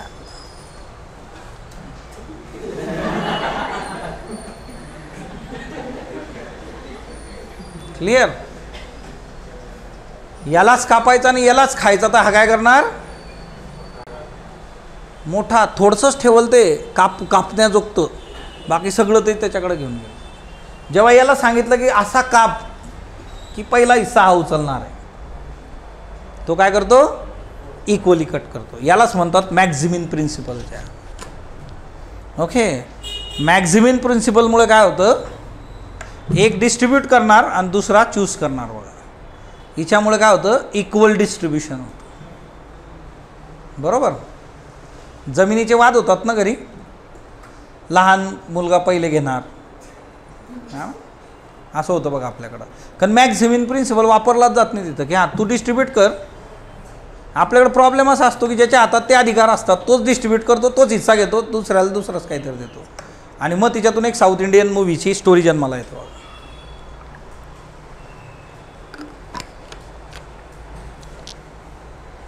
सबका बदला लेगा फैजल, दादा का बाप का, हा ना, सगळ्यांनाच फसवलं होतं. प्रिन्सिपल ऑफ मॅक्झिमिन प्रिन्सिपल आला प्रत्येकाला लक्षात. असं असतं का खरंच आपल्याकडं, नाही. केक कापान मग तुम्ही स्कोप द्या प्रत्येकाला, घ्या बाबा, तुम्ही कापणारच वाटतो, तुम्हाला माहीतच नाही नंतर किचनमध्ये उरलं किती येते. सगळ्यांना थोडं थोडं थोडं, नंतर हे 4 दिवस खातात तो केक. हा प्रॉब्लेम आहे सोसायटीचा. There is no just distribution of resources. Okay, आणि ज्या न्यायाच्या ह्याच्यामध्ये काय पाहिजे आपल्याला, इक्वल पाहिजे. Okay, then next one. Now there are 2 principles of justice. Okay, आता जॉन रॉल्सने हे सगळं सांगितलं, याच्याबरोबर त्यांनी 2 प्रिन्सिपल सांगितले. He gave 2 principles of justice. The first one, equal liberty प्रिन्सिपलच्या. Okay, equal liberty. Every human being have equal right. Okay, so every human being equal rights. Equal liberty नावातच आहे, प्रत्येकाला समान अधिकार. हा मूळ आहे, गाभा आहे की प्रत्येकाला समान मिळालं पाहिजे. पण सोसायटी तशी नाही आहे. सोसायटीमध्ये ऑलरेडी डिस्ट्रीब्युशन होऊन बसलं आहे. ओके, हा ठीक आहे, तुम्ही आता म्हटले सगळ्यांना समान करून द्या, पण ऑलरेडी आधीचा जो गड्डा आहे तो कोण भरेल, बरोबर. इथून पुढे जर तुम्ही म्हटलात की उद्यापासून जे आहे जेवढं काही प्रोडक्शन होणार आहे धान्याचं, ते सगळं आपण काय करू, इक्वली डिस्ट्रीब्यूट करू. अंबानीच्या घरी गरजच नाही ना, त्याला पण एक वाटा जाणार आहे तिकडं, होईल की नाही असं. किंवा आता आमच्या शेतामध्ये एक आंब्याचं झाड होतं बघा, आणि ते शेतांच्या वाटण्या होतात ना पुढे जाऊन, तर त्या आंब्याच्या झाडात 2 वाटे होते, एक आमचा आणि एक आमच्या शेजारीच्या शेताचा, म्हणजे ते आमचे नातेवाईक होते. म्हणजे दरवर्षी जेव्हा आंबा यायचा त्यावेळेस सगळ्या कैऱ्या उतरवल्यानंतर त्याचे 2 समान भाग व्हायचे आणि एक भाग आम्ही घेणार, एक भाग ते घेणार, असं राहायचं. हे कधीपासून चालू होतं? सुरुवातीपासून. जेव्हा ठरलं बरं आंबा ज्याने लावला त्याला याच्यातलं काहीच मिळालं नाही आयुष्यभर. आमची एक आजी आहे, तिने तो आंबा लावला होता, तिचा रोलच नव्हता याच्यामध्ये. फक्त जे वाटेकरी झाले नंतर, शेवटी कसं आहे ना, लिगल वारसा शेताचा येतो आणि मग त्याच्यातून ते 2 लोकांना इक्वल ते जे आहे येत होतं. पण ते पहिल्यापासून तर ॲक्सेप्टेबल आहे की इक्वल सिन्स जेव्हापासून झाडाला आंबे लागले तेव्हापासूनचा नियम होता इक्वल. आम्ही लहान असताना मग आम्ही जर त्यांचा माणूस डिस्ट्रीब्यूट करता आम्ही बघायचो, ह्या बघ तिकडं मोठ्या कैऱ्या टाकतो या आम्ही आज लक्ष ठेवायचं. पण बेसिक काय आहे की ते पहिल्यापासून इक्वल आहे. आता तुम्ही डायरेक्टली इक्वल लिबर्टीचा प्रिन्सिपल लावला तर काय होईल? सोसायटीतला जो अनजस्ट आहे तो डील नाही होणार याच्याने. हा पहिला प्रिन्सिपल आहे की याच्यामध्ये जे आहे की लिबर्टी फॉर ऑल जे आहे. ओके, मग सोशल आणि इकॉनॉमिक इनइक्वॅलिटी असू शकते का समाजात? तर ती आहेच. सामाजिक आणि आर्थिक असमानता समाजामध्ये आहे की नाही? आजच्या डेटमध्ये सगळे समान आहेत का? नाही. त्यांनी ते ॲक्सेप्ट केलं की तो म्हटला की चला इनइक्वॅलिटीज आहेत, we have to arrange that inequalities too. म्हणून त्यांनी काय केलं, 2 प्रिन्सिपल सांगितलं. एक difference principle, second one is equal opportunity principle. हे कशासाठी होते की social and economical difference, inequality जे आहे, ओके, समाजामध्ये जे आहे की जी सोशल इनइक्वॅलिटी आहे, इकॉनॉमिकल इनइक्वॅलिटी आहे. समाजात प्रत्येकाचं स्टेटस सेम आहे का? आजच आम्ही मराठी साहित्यामध्ये दलित साहित्य बघितलं बघा, तिच्यामध्ये एक कथा आहे, बाबूराव बागुलांचं एक पुस्तक आहे, तिच्यामध्ये बोहाडा नावाची एक कथा आहे. बोहाडा याचा अर्थ होतो सोंग घेणे. ओके, तिच्यामध्ये दामू नावाचं कॅरेक्टर आहे.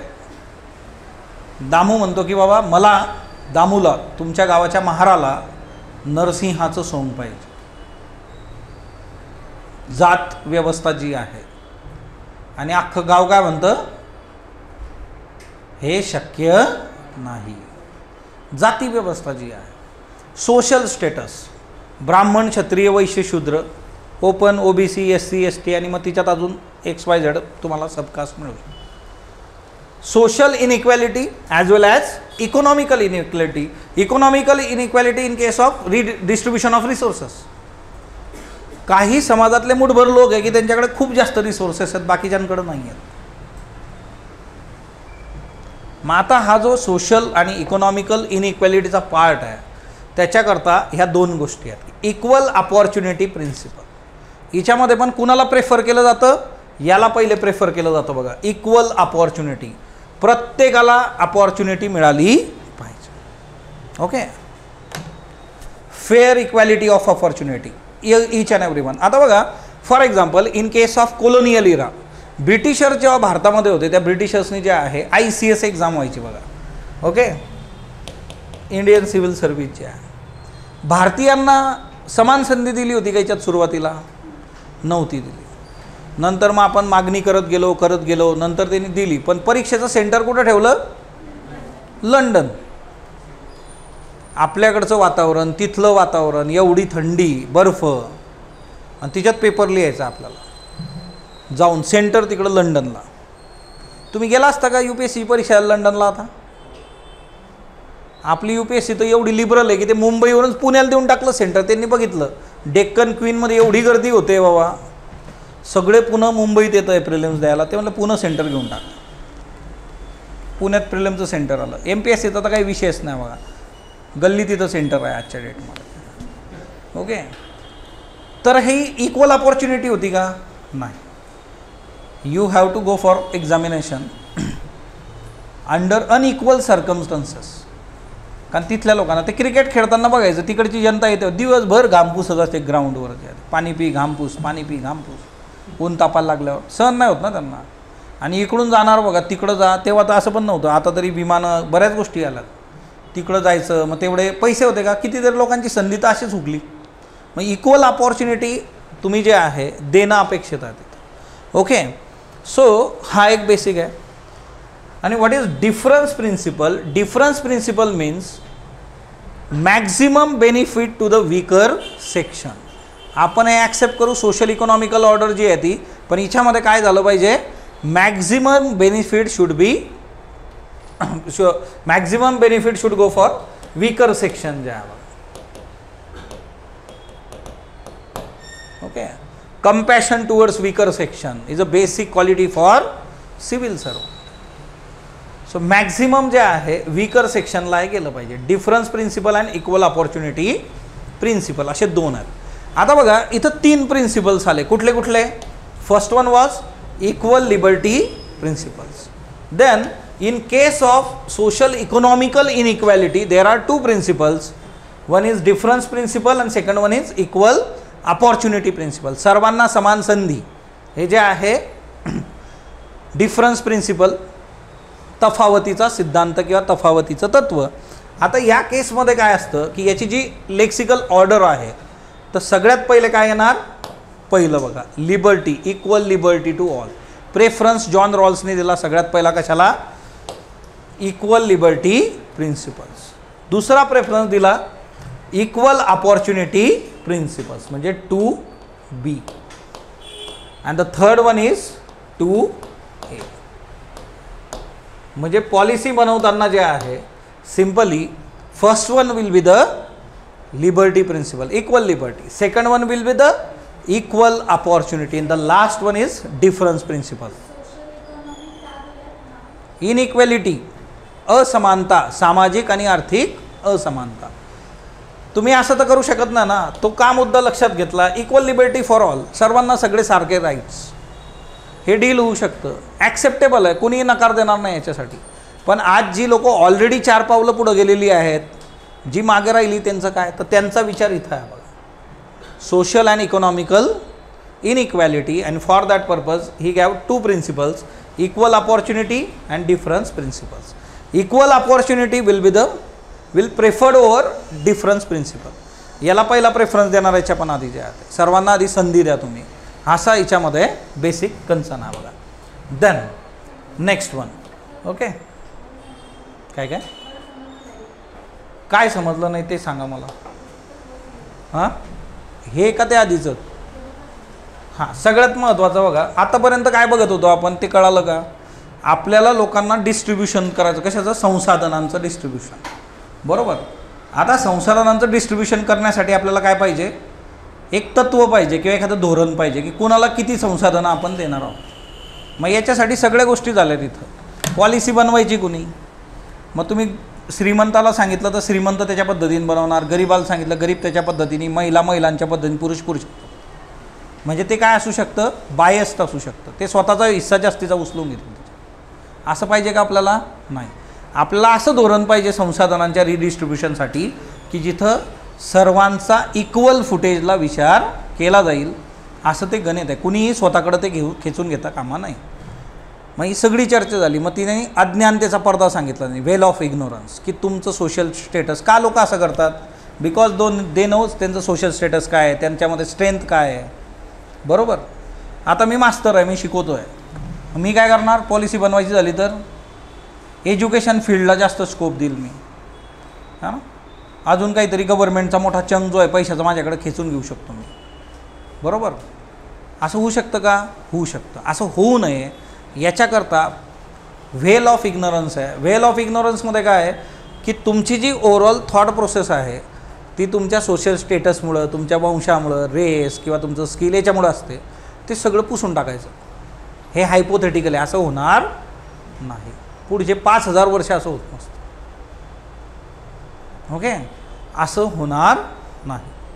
पण एक इमॅजिनेशन आहे एक प्रकारचं की आपण तसं कन्सिडर करायला लोकांना आणि मग पॉलिसी बनवा. आणि सगळे प्रिन्सिपल्स बनले की मग तो पडदा काढून घ्या. मग त्यांना सांगा की तुम्ही स्त्री आहात, तुम्ही पुरुष आहात, तुम्ही जे आहे दिव्यांग आहात, तुम्ही वृद्ध आहात. मग त्यांचा विचार केला गेला पाहिजे. मग तिच्यामध्ये पण लोकांचं कसं असतं की ते स्वतःच्या इंटरेस्ट किंवा हिताचा विचार करतात. मग तिच्यामध्ये सिंपल गोष्ट आपण ती बघितली, मॅक्झिमस प्रिन्सिपल, की डिस्ट्रीब्युशन करायचं आहे तर डिस्ट्रीब्युशन करताना पॉलिसी तुम्ही बनवली तर लाभ घेणारा पुढचा असणार आहे त्याच्यामध्ये, याचा विचार करून ते डील करायचं. मग त्यांनी बरोबर काय केलं, इक्वल फुटेजवर देऊन टाकलं होतं. बरोबर, कंडिशन ज्या होत्या स्वतःच डिस्ट्रीब्युशन करायचं आणि स्वतःच उचलायचं म्हटलं असतं तर काय झालं असतं, मोठा चंक त्यांनी स्वतःकडे घेतला असतं. बरोबर. मग ह्या सगळ्या गोष्टींचा विचार करून जॉन रॉल्सने आपल्याला ही तत्त्व दिलीत. कशासाठी, रिडिस्ट्रीब्युशन ऑफ रिसोर्सेस.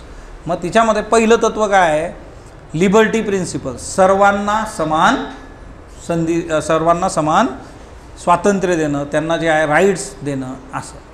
आता हे सगळ्यात महत्त्वाचं तत्त्व आहे, ते कुणी त्याला जे आहे विरोध करणार नाही. पण याच्यात मेजर प्रॉब्लेम काय आहे, आजचा जर आपण विचार केला तर सिम्पली जे आहे की आजपासून जर हे लागू करायचं म्हटलं तर जी लोक ऑलरेडी जे आहे पुढं निघून गेलेली आहेत त्यांचं काहीच बिघडत नाही, पण जे वीकर सेक्शन आहे ज्यांच्याकडे रिसोर्सेस नाही त्यांचं काय. म्हणजे हे करत असताना you have to consider that there is a inequality in case of society, in case of economy. मग आर्थिकदृष्ट्या काही लोक जे आहेत ते मागास आहेत, समाजामध्ये काहींचं स्टेटस जे आहे तर ते अनइक्वल आहे बघा. ओके, सो ही एक महत्त्वाची बाब हिच्यामध्ये येते आहे बघा. सो आता ह्या केसमध्ये काय होतं की ते परत एक दोन प्रिन्सिपल त्यांनी दिले की आपल्याला हे समजून घ्यायचं आहे की सगळं ठीक आहे पण समाजामध्ये काय आहे की तिथं इश्यूज असू शकतात, आणि म्हणून त्यांनी या दोन गोष्टी इथं दिल्यात की सोशल इकॉनॉमिकल इनइक्वॅलिटीमुळे. मग तिच्यामध्ये सर्वांना समान संधी मिळाली पाहिजे. तुम्ही म्हणणार की बाबा मी पण क्रिकेट खेळलो असतो पण मला स्कोपच नाही मिळाला, तर तो द्या त्याला, है ना. मी पण तेंडुलकर बनलो असतो, संधीच मिळाली नाही मला, असा तिच्यामध्ये मुद्दा आहे. मला शिक्षणच घेऊ दिलं नाही तुम्ही, म्हणून गव्हर्नमेंट काय करतं, सर्व शिक्षा अभियान आणतं बघा. ओके, हे अजून पुढं त्याची लिंक लागत जाईल. हे लक्षात आलं आता, सगळ्यांना समान संधी द्या. पुढचं जे आहे की डिफरन्स प्रिन्सिपल. डिफरन्स प्रिन्सिपल ही गोष्ट काय आहे, तफावतीचं तत्त्व जे आहे बघा.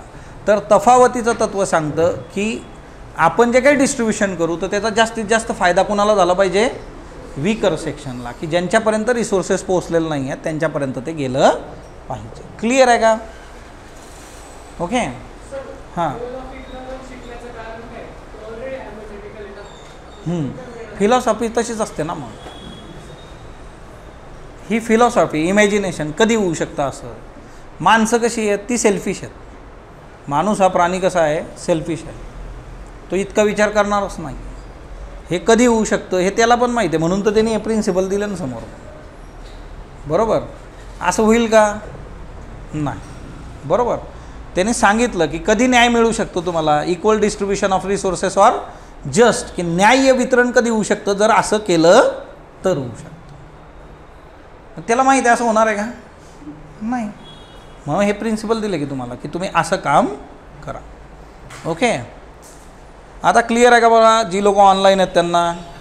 ओके, सो हा तिच्यामध्ये बेसिक कन्सर्न आहे. क्लिअर. आता हिच्यामध्ये बघा की हे जे सगळ्या वेगवेगळे प्रिन्सिपल्स आहेत हे आपण बघूयात आता. इक्वल लिबर्टी प्रिन्सिपल जे आहे बघा. ओके, आता इक्वल लिबर्टी जे आहेत हिच्यामध्ये जॉन रॉल्सनी काही बेसिक लिबर्टीज सांगितल्या बघा. लिबर्टी म्हणजे काय, ओके. मग हिच्यामध्ये जे आहे स्वातंत्र्य जे आहे, इक्वल लिबर्टी, या इक्वल लिबर्टीमध्ये त्यांनी काही बेसिक लिबर्टी सांगितल्या, म्हणजे मूलभूत स्वातंत्र्य काय काय असलं पाहिजे. मग हिच्यामध्ये सगळ्याच गोष्टी आहेत बघा. काय काय, राईट टू वोट, मतदानाचा अधिकार आहे का भारतामध्ये, आहे बघा आजच्या डेट. फ्रीडम ऑफ स्पीच जे आहे बघा. ओके, स्पीच, एक्सप्रेशन, अभिव्यक्तीचं स्वातंत्र्य जे आहे ते असलं पाहिजे. मोबिलिटी, एका जागेवरून दुसऱ्या जागी जाण्याचं स्वातंत्र्य तुम्हाला असलं पाहिजे बघा. ओके, मोबिलिटी जे आहे एका जागेवरून दुसऱ्या जागी जाण्याचं. लीगल प्रोटेक्शन जे आहे, लीगल प्रोटेक्शन आहे का भारतामध्ये आपल्याला, हा ना. आपल्या अधिकारांचा हनन कोणी केलं तर आपण जाऊ शकतो पोलीस स्टेशनला, सांगू शकतो त्यांना, कोर्टात जाऊ शकतो. लीगल प्रोटेक्शन जे आहे ते असलं पाहिजे. जसं राईट टू वोट आहे तसं कॉन्टेस्ट इलेक्शन जे आहे ते पण असलं पाहिजे, तुम्ही निवडणूक पण लढू शकला पाहिजे. असे काही बेसिक प्रिन्सिपल जॉन रॉलनी सांगितले होते की हे बेसिक प्रिन्सिपल जर असले तर समाजामध्ये काय होईल, इक्वल लिबर्टी आपण देऊ शकतो. सो लिबर्टी फॉर ऑल असा हा कन्सर्न आहे बघा. लिबर्टी फॉर ऑल, सर्वांसाठी जे आहेत बेसिक. आता याला कोणी विरोध करेल का बरं, अख्ख्या जगामध्ये कुणाला विचारलं ते म्हणाल हां हां हे तर पाहिजेच. आपण बोलू शकलो पाहिजे. तुम्हाला जर कोणी बोलू दिलं नाही बघा तर तुम्हाला ॲक्सेप्ट आहे का अशी गोष्ट नाही. फ्रीडम ऑफ एक्सप्रेशन आहे. ओके. सो आपल्याला ही लिबर्टी पाहिजे आणि ती लिबर्टी जी आहे तर ती त्यांनी सांगितलं की या बेसिक लिबर्टीज या प्रत्येकाला त्या तुम्ही द्या आणि त्या दिल्या गेल्या पाहिजे. आता याला पण प्रॉब्लेम काय येतो, समाजामध्ये जे हायरार्की असते बघा, मग ती कास्ट बेसिस असेल, रॅशियल असेल, ब्लॅक लाईव्ज मॅटर आपण तिकडचं पण बघितलं आहे. असं काही नाही की तिकडं सगळंच काही जे आहे एकदम स्वांत सुखाय चालू आहे म्हणून. समाजामध्ये जे काही गडबड आहे, जो काही इनइक्वॅलिटीचा पार्ट आहे बघा, तिच्यामध्ये असं होऊ शकतं काहींना बोलू देत नाही, काहींना इलेक्शन लढू देत नाही. त्याचा विचार करावा लागेल ना आपल्याला. मग त्याचा विचार करून त्यांनी पुढचे 2 प्रिन्सिपल आपल्याला सांगितले. ते जे प्रिन्सिपल्स आहेत ते आपल्याला समजून घ्यायचे. मग आता याच्यामध्ये दुसरा जो मुद्दा येतो तो काय आहे, इक्वल अपॉर्च्युनिटी प्रिन्सिपल्स. आला याच्या आधी आपण डिफरन्स बघितला होता, पण प्रेफरन्स कशाला असतो, इक्वल लिबर्टी नंतर इक्वल अपॉर्च्युनिटी. प्रत्येकाला संधी, कुणाची संधी तुम्ही नाकारता कामा नाही. आता इथं जे आहे सगळ्यात बेसिक की सोशल आणि इकॉनॉमिकल इनइक्वॅलिटी जी आहे ती आम्ही ॲक्सेप्ट करू. कशाच्या बाबतीमध्ये, जर प्रत्येकाला स्वतःचं निर्णय घेण्याचं स्वातंत्र्य असेल तर. बघा हे कशाच्या बाबतीमध्ये आहे, सोशल अँड इकॉनॉमिकल जी काही इनइक्वॅलिटी आहे समाजामध्ये, ओके, असमानता आहे सामाजिक आणि आर्थिक, ती मी मान्य करेल कधी, ज्यावेळेस तुम्ही प्रत्येकाला स्वतःची चॉईस दिली तर. निर्णय स्वातंत्र्य, डिसिजन मेकिंग तुम्ही दिलेलं आहे बघा, फ्रीडम ऑफ डिसिजन मेकिंग. आता याच्यात होऊ काय शकतं, याला ओळखलं का, बन भी गया तो बहुत बुरा इंजीनियर बनूंगा आपको. मेरे को फोटो खींचने का है, समझो बात को. केवढा खुश आहे बघा तो, ज्याचा फोटो काढतोय तो एवढा आनंदात नसेल तेवढा हा आनंदामध्ये आहे. का, कारण ती त्याची चॉईस आहे, बाय चॉईस तो फोटो काढतोय बघा. ओके. आता जर पप्पाचं फोटोग्राफीचं दुकान आहे आणि पप्पानी गळ्यात कॅमेरा टाकला, उभा राहा इथं, चल घे फोटो चार, मला नाही बनायचं फोटोग्राफर. इथं काय आहे की समाजामध्ये जो काही तुम्हाला सामाजिक आणि आर्थिक चढ उतार दिसतो आहे तो आपण न्याय्य गृहीत धरू. कधी, की माझी चॉईस होती, मला हे काहीच नको आहे, मी हिमालयात जाऊन बसणार आहे. ओके. कुठली मटेरियलिस्टिक गोष्ट मला नको, मला मोबाईल नको, मी मोबाईल वापरतच नाही. तुमचा नंबर देता का, नाही मी मोबाईल वापरत, चॉईस आहे. मला कामच करायचं नाही, चॉईस आहे माझी, मग रिसोर्सेस कसे द्यायचे त्याला. एखादा जर म्हटला की मला कामच करायचं नाही आहे, मी दिवसभर आपला चावडीत जाऊन झोपणार, एन्जॉय, मग त्याला पैसे द्यायचे का आपण, ॲक्सेप्टेबल आहे का हे, नाही. म्हणून समाजामधली जी इनइक्वॅलिटी आहे ती ॲक्सेप्टेबल कधी राहील, जेव्हा तुम्ही स्वतःच्या निर्णयाने गोष्टी केलेल्या आहेत. आता यांनी निर्णय घेतला मी कंपनी टाकतो, शेअर मार्केट करतो, काय करतो, यांनी फुल पैसे बनवायचा कार्यक्रम सुरू केला बघा. आता फोटोग्राफरपेक्षा याच्याकडे जे आहे पैशाच्या बाबतीमध्ये गोष्टी काय झाल्या, जास्त झाल्या. त्यांनी कंपनी टाकली, स्टार्टअप टाकलं एखादं, ओके, 2 मिनिटात तुमच्या घरी पिझ्झा आणून देणार, फुल लोक पिझ्झा खायला लागलेत, फुल पैसे कमवलेत ते. ती त्याची चॉईस होती, त्यांनी त्याची चॉईस केली. किंवा आजच्या डेटमध्ये तुम्ही बघता बघा, शाहरुख खानचं घर, मन्नत, लोक बाहेर उभे असते, काम केलं त्यांनी, हार्डवर्क केला, त्याच्यातून आलं. ते अमिताभ बच्चनचं घर बघायला जातात लोक, घर दिसतं, अमिताभ दिसत नाही, आहे ना, दिवसभर बाहेर असतात लोक. ते एवढं मोठं मुंबईतलं घर जे आहे, ह्या सगळ्या ज्या गोष्टी आहेत कुठून आल्यात, त्यांची चॉईस होती, आम्हाला हे करायचं आहे, त्यांनी केलं, त्यांनी कमवलं. यांची चॉईस होती म्हणून नाही, मी फ्रीलान्स फिरणार आहे फोटो काढत. काही लोक जंगलात फिरत आहेत, काही लोक हिमालयात फिरत आहेत, काही लोक म्हणले नाही मला कामच नाही करायचं, किंवा मी 2च तास काम कराल, तेवढे पैसे माझ्याकडे आले, भरपूर झालं, मला जास्तीचे पैसे नको, प्रॉपर्टीच नको. प्रॉपर्टीमुळं नंतर जाऊन पोरं भांडणं करतात, एकमेकाची डोकं फोडतात, नको, एवढंच करणार नाही. हा महिन्याचे समजा 40-50 हजार कमवतो आहे, वर्षाचे 4-5 लाख 10 लाख कमवेल. हा जो आहे तर हा वर्षाकाठी 40-50 लाख 2-4 कोटी पण कमवू शकतो, but by choice. If it is up to choice, तुम्ही तुमचा निर्णय घेतलेला असेल तर समाजामध्ये असणारी जी असमानता आहे ती ॲक्सेप्टेबल. आलं लक्षात प्रत्येकाला? आपण लादलं नाही याच्यावर की तू जाऊन फोटोज काढायचे आणि तुला 50,000 भेटतील. ती त्याची चॉईस होती. एखाद्या याच्यामध्ये एखादा म्हटला मी लिखाणच करणार आहे, कविता लिहित जाईल मी, वाचत कोणी नाही, तोच लिहितो तोच वाचतो. 2-4 पुस्तकं प्रकाशित झाली, ती घेणारी लोकं 4 आहेत, ती पण घरातलीच होती. आपल्या माणसाने पुस्तक छापलं आहे कवितेचं म्हटल्यावर आपण घेऊयात, पैसेच मिळत नाही. हां, बऱ्याचदा ते असे उल्लेख आहेत बघा, साहित्यिक बनायचं आहे, ते भिकेचे डोळे लागले काय तुला? लिहा माणसाने पण पोट भरल्यावर लिहाच, असं रिकाम्यापोटी काय लिहायचं? म्हणजे ही चॉईस आहे म्हणून ॲक्सेप्टेबल आहे. पण असं होऊ शकतं का बरं की हे ॲक्सेप्टेबल पण नसेल? कधी? ह्या केसमध्ये हा कॉमन मॅन आहे आणि हा इकडं जे आहे अनंत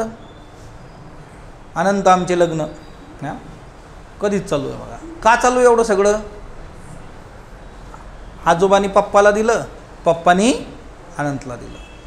म्हणजे जो पैसा आहे, जी संपत्ती आहे, ती कशी आली? हे यांचे इनपुट देत आहेत तिच्यामध्ये. पण कंडिशन काय आहे? आधीपासूनच सगळं होतं. फॉरेनमध्ये शिक्षण, गाडीतून शाळेत जाणार, गाडीतून येणार, फॉरेनच्या युनिव्हर्सिटीमधून MBA केलं, बिझनेस मॅनेजमेंट केलं, अजून काय करायचं ते केलं. Quality education, facilities, common man हे चाललं आपलं शोधाशोध जे आहे. RK लक्ष्मण यांचा कॉमन मॅन आहे. रेग्युलर शाळा गावातली असेल बघा आपली, है ना, रेग्युलर कॉलेजेस आपली, ओव्हरऑल जे आहे लोकल कॉलेजमध्ये शिकले. फरक पडतो का बरं की IIT मधलं एज्युकेशन आणि रुटीन इंजिनिअरिंग कॉलेजमधलं? किती इंजिनियर्स आहेत बरं इथं? हातवर करा बरं. हां, चांगला करा की, केवढी अभिमानाची गोष्ट आहे. एवढे कमी इंजिनियर आपल्याकडं? हां बरं. काही फरक पडतो का बरं? आपलं लोकल कॉलेज, IIT, अजून तुम्ही फॉरेनमध्ये MS वगैरे करायला जातात लोक, फरक पडतो बरोबर. एज्युकेशनचं standard. Why America is super power? Brain gain करतो ते.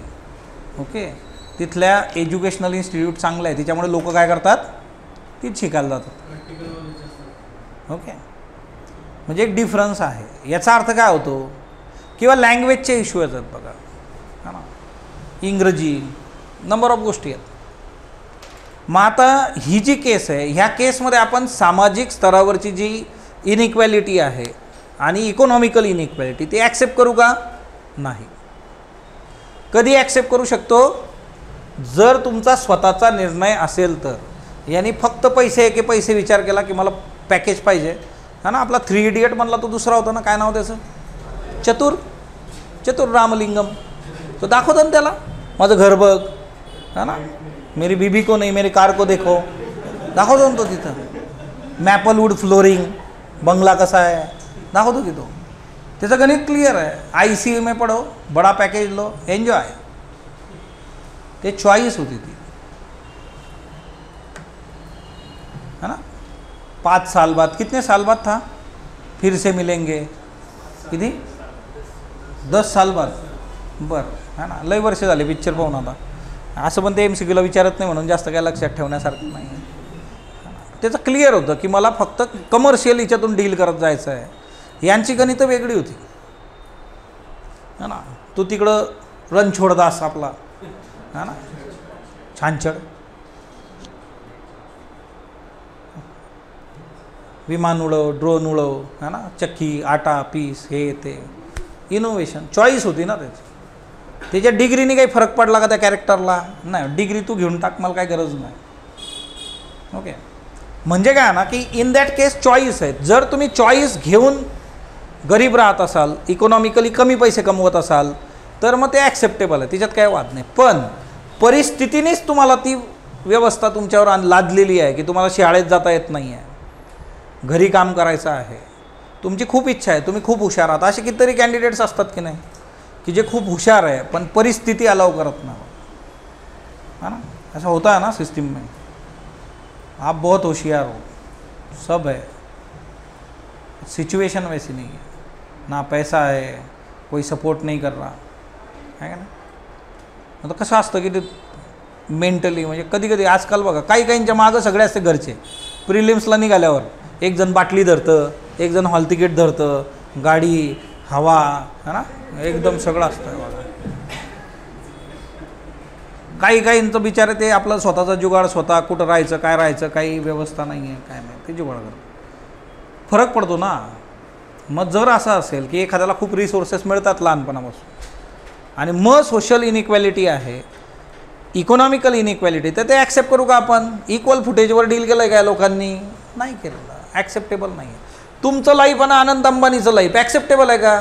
नाही ॲक्सेप्टेबल. मग आता तुम्ही म्हणणार किंवा ते फिलॉसॉफी मग तिच्यात हे असतं, गरीब म्हणून जन्माला आला तर काही नाही, पण गरीब म्हणून मरणार असाल तर ते इट्स युअर प्रॉब्लेम. ते भाषण देणारे असतात बघा. हां, अरे जिथं जन्माला आलो तिथं एक तर घर ठिकाणावर नाही आहे, आमच्या शेतामध्ये काही येत नाही, आमच्या वाट्यावर जमीन आली तिच्यात काही पिकतच नाही, तिकडं म्हटलं 1-2 शेळ्या आहे त्यांना रानात तू घेऊन जा. शाळेत काय असतंय? शाळेतला मास्तरच शाळेत येईना झाला, तो काही शिकवत नाही. बऱ्याच गोष्टी आहेत ना. ते इक्वल फुटेजला आपण कसं कम्पेअर करणार? तर मग हा विचार तुम्ही केला पाहिजे. ते सेम आहे UPSCचे CSAT किंवा MPSC CSAT क्वालिफाईंग करा, हे मागण्या का होत्या?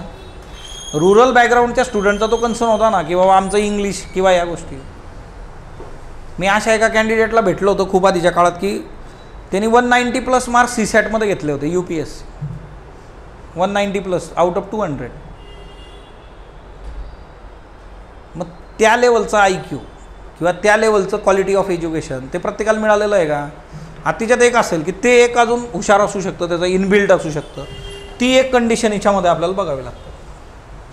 ओके, आता इथं एक येतो की नॅचरल सर्कमस्टन्सेस काय काय. आता असं पण असू शकतं मायक्रोसेफॅली, जन्मजात बाळ जे आहे त्याच्या मेंदूचा विकास झालेला नाही. कशामुळे? कशात होतं आहे? झिका व्हायरसची केस आहे. Okay, Zika virus, microcephaly. बघा यांचे डोक्याचा विकास प्रॉपरली झाला नाही. नॉर्मल डोकं बघा वरती. ओके, याला पण अपवाद असू शकतो बघा. हा खाली सगळ्यांचा गुरु स्टीफन हॉकिन्स, हा ना, सगळं हल्लं आहे त्याचं, पण त्यांनी अख्खं जग हलवलं बघा.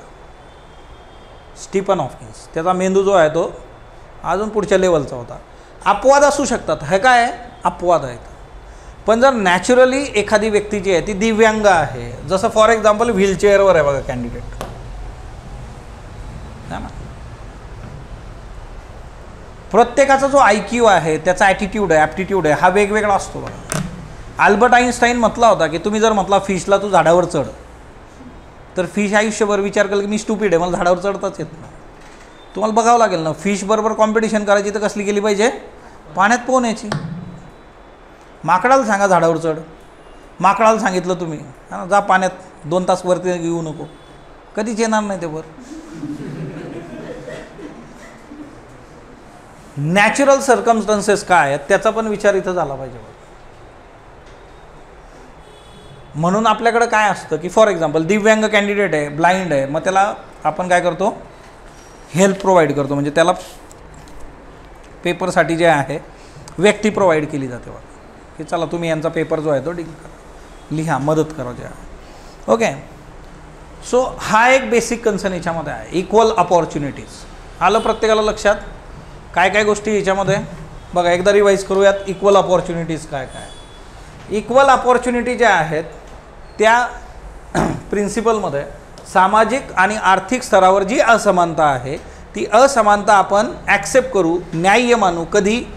जेव्हा प्रत्येकाने आपला विकास हा स्वतःच्या चॉईसनुसार केलेला आहे. पण कधी कधी असं असतं की there are certain circumstances, social, cultural, economical, ते तुमची ग्रोथ होऊ देत नाही. कॉमन मॅनचा स्ट्रगल प्रत्येक गोष्टीसाठी आहे बघा, रोटी कपडावर मकान. इकडं तसं आहे का? हे जन्मालाच AC मध्ये आलेले आहेत, तर ऑबियसली सगळी गणितं बदलत जातात बघा. सो तो मुद्दा आहे की यांच्याकडे रिसोर्सेस आधीपासून आहेत. सो हे डील कसं करणार? मग ह्या केसमध्ये सोशल इकॉनॉमिकल जो काही इनइक्वॅलिटीचा आस्पेक्ट आहे तो आपण ॲक्सेप्ट करत नाही किंवा तो न्याय्य धरत नाही आपण. म्हणजे सिम्पली बघा, रेस जी सुरू होते, रेसचं जे ग्राउंड असतं ना, हा ट्रॅक जो असतो बघा, रेस इथून सुरू झाली. ओके, प्रत्येक जण इथून पळतो का? नाही. कुठून पळतात मग? आता बघा इथं काय असतं, जो सगळ्यात पहिला असतो बघा आतून, हा जो ट्रॅक असणार आहे पहिला ट्रॅक, या पहिल्या ट्रॅकचं कॅन्डिडेट इथून सुटणार बघा. पुढच्या ट्रॅकचं कॅन्डिडेट, कारण ते अंतर मोजलं जातं, वाढत जात आहे ना अंतर, हा शेवटच्या ट्रॅकवाला इकडून सुटल पुढून, कारण हे सरकमफरन्स वाढला हा सगळा. तुम्हाला हा विचार करावा लागेल ना, तो विचार त्याच्यामध्ये मॅटर करतो. नॅचरल काही गोष्टी असू शकतात, जन्मजात जे आहे, दिव्यांग असणं एखाद्याचं जे आहे, मेंटली रिटार्ड असणं असू शकतं, वेगवेगळ्या गोष्टी असू शकतात. तर त्या केसमध्ये ते नॅचरल हिच्यामध्ये डील करतील का गोष्टी? नाही. मग तुम्हाला हा पण विचार तिथं लक्षात घ्यावा लागेल. मग आपल्याला काय करावं लागेल? यांच्यासाठी तुम्हाला काही गोष्टी करणं अपेक्षित आहे वेगळ्या. ओके, असा तो मुद्दा येतो बघा. देन डिफरन्स प्रिन्सिपल हा सगळ्यात शेवटच्या याच्यात येतो. डिफरन्स प्रिन्सिपल जे आहे की इनइक्वॅलिटी जी आहे समाजातली ती ॲक्सेप्टेबल आहे ऑनली इफ इनइक्वॅलिटी ॲक्सेप्टेबल आहे. पण कधी? डिस्ट्रीब्युशन केलेले रिसोर्सेस मॅक्झिमम कुणाकडे गेले पाहिजेत? Economical weaker section. यांचा मुद्दा असा आहे की हे आम्हाला ॲक्सेप्टेबल आहे, पण आमच्याकडे जे इकॉनॉमिकल विकर सेक्शन आहे त्याला जास्तीत जास्त फायदा झाला पाहिजे. गव्हर्नमेंट असं काम करतं का बरं? गव्हर्नमेंट ज्यांच्यावर टॅक्स जास्त आहेत, त्यांना, ज्यांचं इन्कम जास्त आहे त्याला टॅक्स लावतं, त्या टॅक्सच्या पैशातून वेलफेअर स्कीम आणतं, आहे ना. आता स्कीम आली बघा, माझी लाडकी बहीण जी आहे, 1,500 रुपये, आहे का ना. Economically weaker section. मूळ जे आहे की महिला, लहान बालकं असतील, दिव्यांग असतील, so government came with a number of schemes, welfare schemes and all that. So गव्हर्नमेंटचं हे काम असतं की हे जे अनइक्वल सर्कमस्टन्सेस आहेत सगळे, त्याला कसं मिनिमाइज करता येईल त्याच्याकरता गव्हर्नमेंट असं काम करत जातं. ओके, सो हे आहे जॉन रॉल्सची थेरी ऑफ जस्टिस. आपण जस्ट एकदा जे आहे 2 मिनटात रिवाईज करूयात बघा. ओके, 2 मिनटात रिव्हिजन करूया त्याचं. 2 मिनटात रिवाईज केलं म्हणजे तुम्हाला अजून गोष्टी ज्या आहेत त्या क्लिअर होऊन जातील बघा. Okay, so will go for a revision. John Rawls काय सांगतो आपल्याला, किंवा तो का महत्त्वाचा आहे? Okay, basically see, John Rawls जो आहे यांनी थेरी ऑफ जस्टिस आपल्याला दिली, न्याय. ओके, न्याय जो आहे किंवा हे सगळे जे फिलॉसॉफर्स आहेत यांचा जो कन्सर्न आहे की distribution of resources is very important in society. कारण सोसायटीमधली जी इनइक्वॅलिटी आहे ती कशामुळे आहे? Unequal distribution of resources. काही लोकांकडे जास्त रिसोर्सेस आहेत, काहींकडं कमी आहेत, म्हणून हे तिच्यावर जे आहेत फोकस करतात बघा. त्याच्यामधून न्यायाची संकल्पना जी आहे ती डील करायची. न्याय 2 पद्धतीने आपण डिलिव्हर करू शकतो इन केस ऑफ डिस्ट्रीब्युशन. आता बघा, हे काही कोर्टातला न्याय चालू नाही, यांनी याला खून केला, त्यांनी मला मारलं, तसलं नाही. आपण पॉलिटिकल फिलॉसॉफी बघतोय, आणि पॉलिटिकल फिलॉसॉफीचं जस्टिस काय आहे? Distribution of resources. मग डिस्ट्रीब्युशन ॲज पर प्रोसिजर, जी काही प्रक्रिया आहे त्याच्यानुसार तुम्ही जे आहे डिस्ट्रीब्युशन करा. ते जे आहे तर ते काय आहे? Procedural distribution. सेकंडली सबस्टॅन्टिव्ह जे आहे याच्यामध्ये फक्त डिस्ट्रीब्युशनवर फोकस असतो. प्रक्रिया बदलू शकते आपली. उद्या आपल्याला वाटलं प्रक्रियेत प्रॉब्लेम आहे, तिच्यात चेंज करून टाका तुम्ही. प्रक्रिया महत्त्वाची नाही आहे. यालाच आपण जे आहे ना, पॉलिटीमध्ये एक दुसरा गोष्ट असते बघा, प्रोसिजर इस्टॅब्लिश बाय लॉ आणि ड्यू प्रोसेस ऑफ लॉ.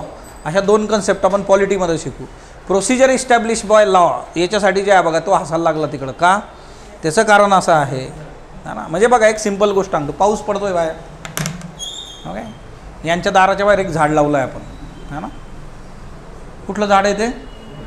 उमराचं झाड आहे बघा. आता एक झाड लावलं आपण आणि आपण सांगितलं की रोज 1 बादली पाणी त्या झाडाला टाकायचं, बरोबर. तुम्ही रोज जाऊन त्या झाडाला पाणी देताय. एका दिवशी पाऊस पडला, 2 फूट पाणी तिथंच साचलं आहे, तुम्ही परत जाऊन पाणी टाकाल का 1 बादली? हे काय असतं? Due process of procedure establish by law, म्हणजे कायद्याने निहित केलेली प्रक्रिया, म्हणजे त्यात प्रक्रिया फॉलो झाली पाहिजे. रोज 1 बादली पाणी टाकायची ना, तिथं पूर येऊ दे, त्याच पुरातली बादली भरून ती जाऊन त्या डोक्यावर टाकायची. उद्या आपल्यावर केस होणार नाही. तुम्हाला सांगितलं होतं ते काही होऊ दे, तिकडं पाणी टाकायचं. प्रोसिजर इस्टॅब्लिश बाय लॉ जे आहे, आणि ड्यू प्रोसेस ऑफ लॉ काय सांगतो? गरज आहे का तिथं पाणी टाकायची? झोपा, भजी करून खा, पाऊस पडतोय, काय गरज नाही जाऊन पाणी टाकायची, असा तो कन्सर्न आहे. म्हणून इथं डिस्ट्रीब्युशन महत्त्वाचं आहे. आता हे आपण बघतो सोसायटीमधली इनइक्वॅलिटी आहे बघा, इथं खायचे इश्यू आहेत, इकडे हे जनता बघा आपली, कपडे गिपडे बघा यांचे, है ना, हे काय बरं, हां बघा एक नंबर, है ना. सो हे खाली काय काय अजून बघा, है ना, मरणाचं खाते पिते जनता, यांचे चेहरे बघा, यांचे चेहरे बघा, है ना. इकडं जे आहे बघा घर नाही आहे, इकडं कशी घरं आहेत, हे सगळी काय इनइक्वॅलिटी आहे. काय इनइक्वॅलिटी आहे, कारण रिसोर्सेसचं डिस्ट्रीब्युशन प्रॉपर झालेलं नाही आहे, संसाधनं प्रॉपरली वाटलेली नाही. मग यांनी थेरी ऑफ जस्टिस सांगितली. याच्यामध्ये त्यांनी सांगितलं एक असा समाज, गुड सोसायटी, ज्याच्यामध्ये भरपूर सद्गुण आहेत, नंबर ऑफ व्हर्च्यूज, आणि तिच्यातला पहिला जो व्हर्च्यू आहे तो कुठला आहे, जस्टिस, न्याय. ओके, न्याय ही महत्त्वाची गोष्ट. मग याच्यामध्ये just distribution of primary goods, या प्रायमरी गुड्समध्ये यांनी काय काय टाकलं, तुमचे राईट्स असतील, तुमचं स्वातंत्र्य असेल, पॉवर, अपॉर्च्युनिटी, इन्कम, वेल्थ, ह्या सगळ्या गोष्टी प्रॉपरली डिस्ट्रीब्यूट झाल्या पाहिजे. पण ह्या प्रॉपरली डिस्ट्रीब्यूट होतात का? आपल्याकडे असं म्हटलं तर राजकारणामध्ये जे आहे, जो नेता आहे त्याची पुढची पिढीच येते तिथं तिकीट घेऊन, कार्यकर्त्याला देतात का ते? नाही. हे तुम्हाला सगळ्यात दूर बघायला मिळतं. राजा जो आहे कुणाला बसवतो सिंहासनावर, त्याच्या मुलीला बसवण्याचे रेफरन्सेस रजिया सुलतानपासून आपल्याला मिळतात बघा. त्याला माहीत असतं की आपल्या पिंट्याचं डोकं चालत नाही, पण तरी तो राजा बनवतो. वाटलं तर एक चांगला प्रधान बरोबर मंत्रिमंडळ की तुम्ही निर्णय घ्या, है ना, पण तो तसंच करतो. असं होऊ नये. हे जे डिस्ट्रीब्युशन आहे ते कुठल्याही बायस शिवाय झालं पाहिजे, है ना. राजा का बेटा राजा बनेगा नहीं, जो काबिल है वो राजा बनेगा, है ना, सुपर 30. तसं हे प्रकरण आहे.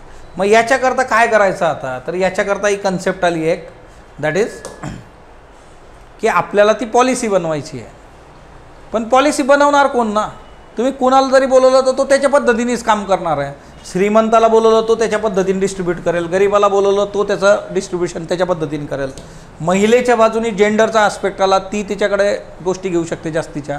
पुरुषाला दिलं तर ऑलरेडी पॅट्रियार्की इतकी की ते काही ठेवणार नाही तिथं. मग असं जेव्हा आपल्याला कळतं आहे की याच्यातलं कुणीच नीट करणार नाही, मग त्याच्यासाठी काय करायचं म्हणून हायपोथेटिकल कन्सेप्ट समोर ठेवली. ती होती व्हेल ऑफ इग्नोरन्स. आणि त्यात ओरिजिनल पोझिशन, अशी पोझिशन की जिच्यामध्ये तुम्हाला तुमचं समाजातलं स्टेटस माहीत नाही, तुम्ही कुठल्या जातीचे, धर्माचे, तुमच्यात कुठलं स्किल आहे, तुमचे काय इंटरेस्ट आहे, अशी कुठली गोष्ट तुम्हाला माहीत नाही, ते सगळं पुसून टाकलं. ते सगळं कुठं आहे, इकडं आहे. तर अज्ञानतेचा पडदा आहे मध्ये. आणि मग तुम्ही निर्णय घ्यायचे. तर तुम्ही निर्णय कसे घ्याल, बायस नसलेले निर्णय घ्याल.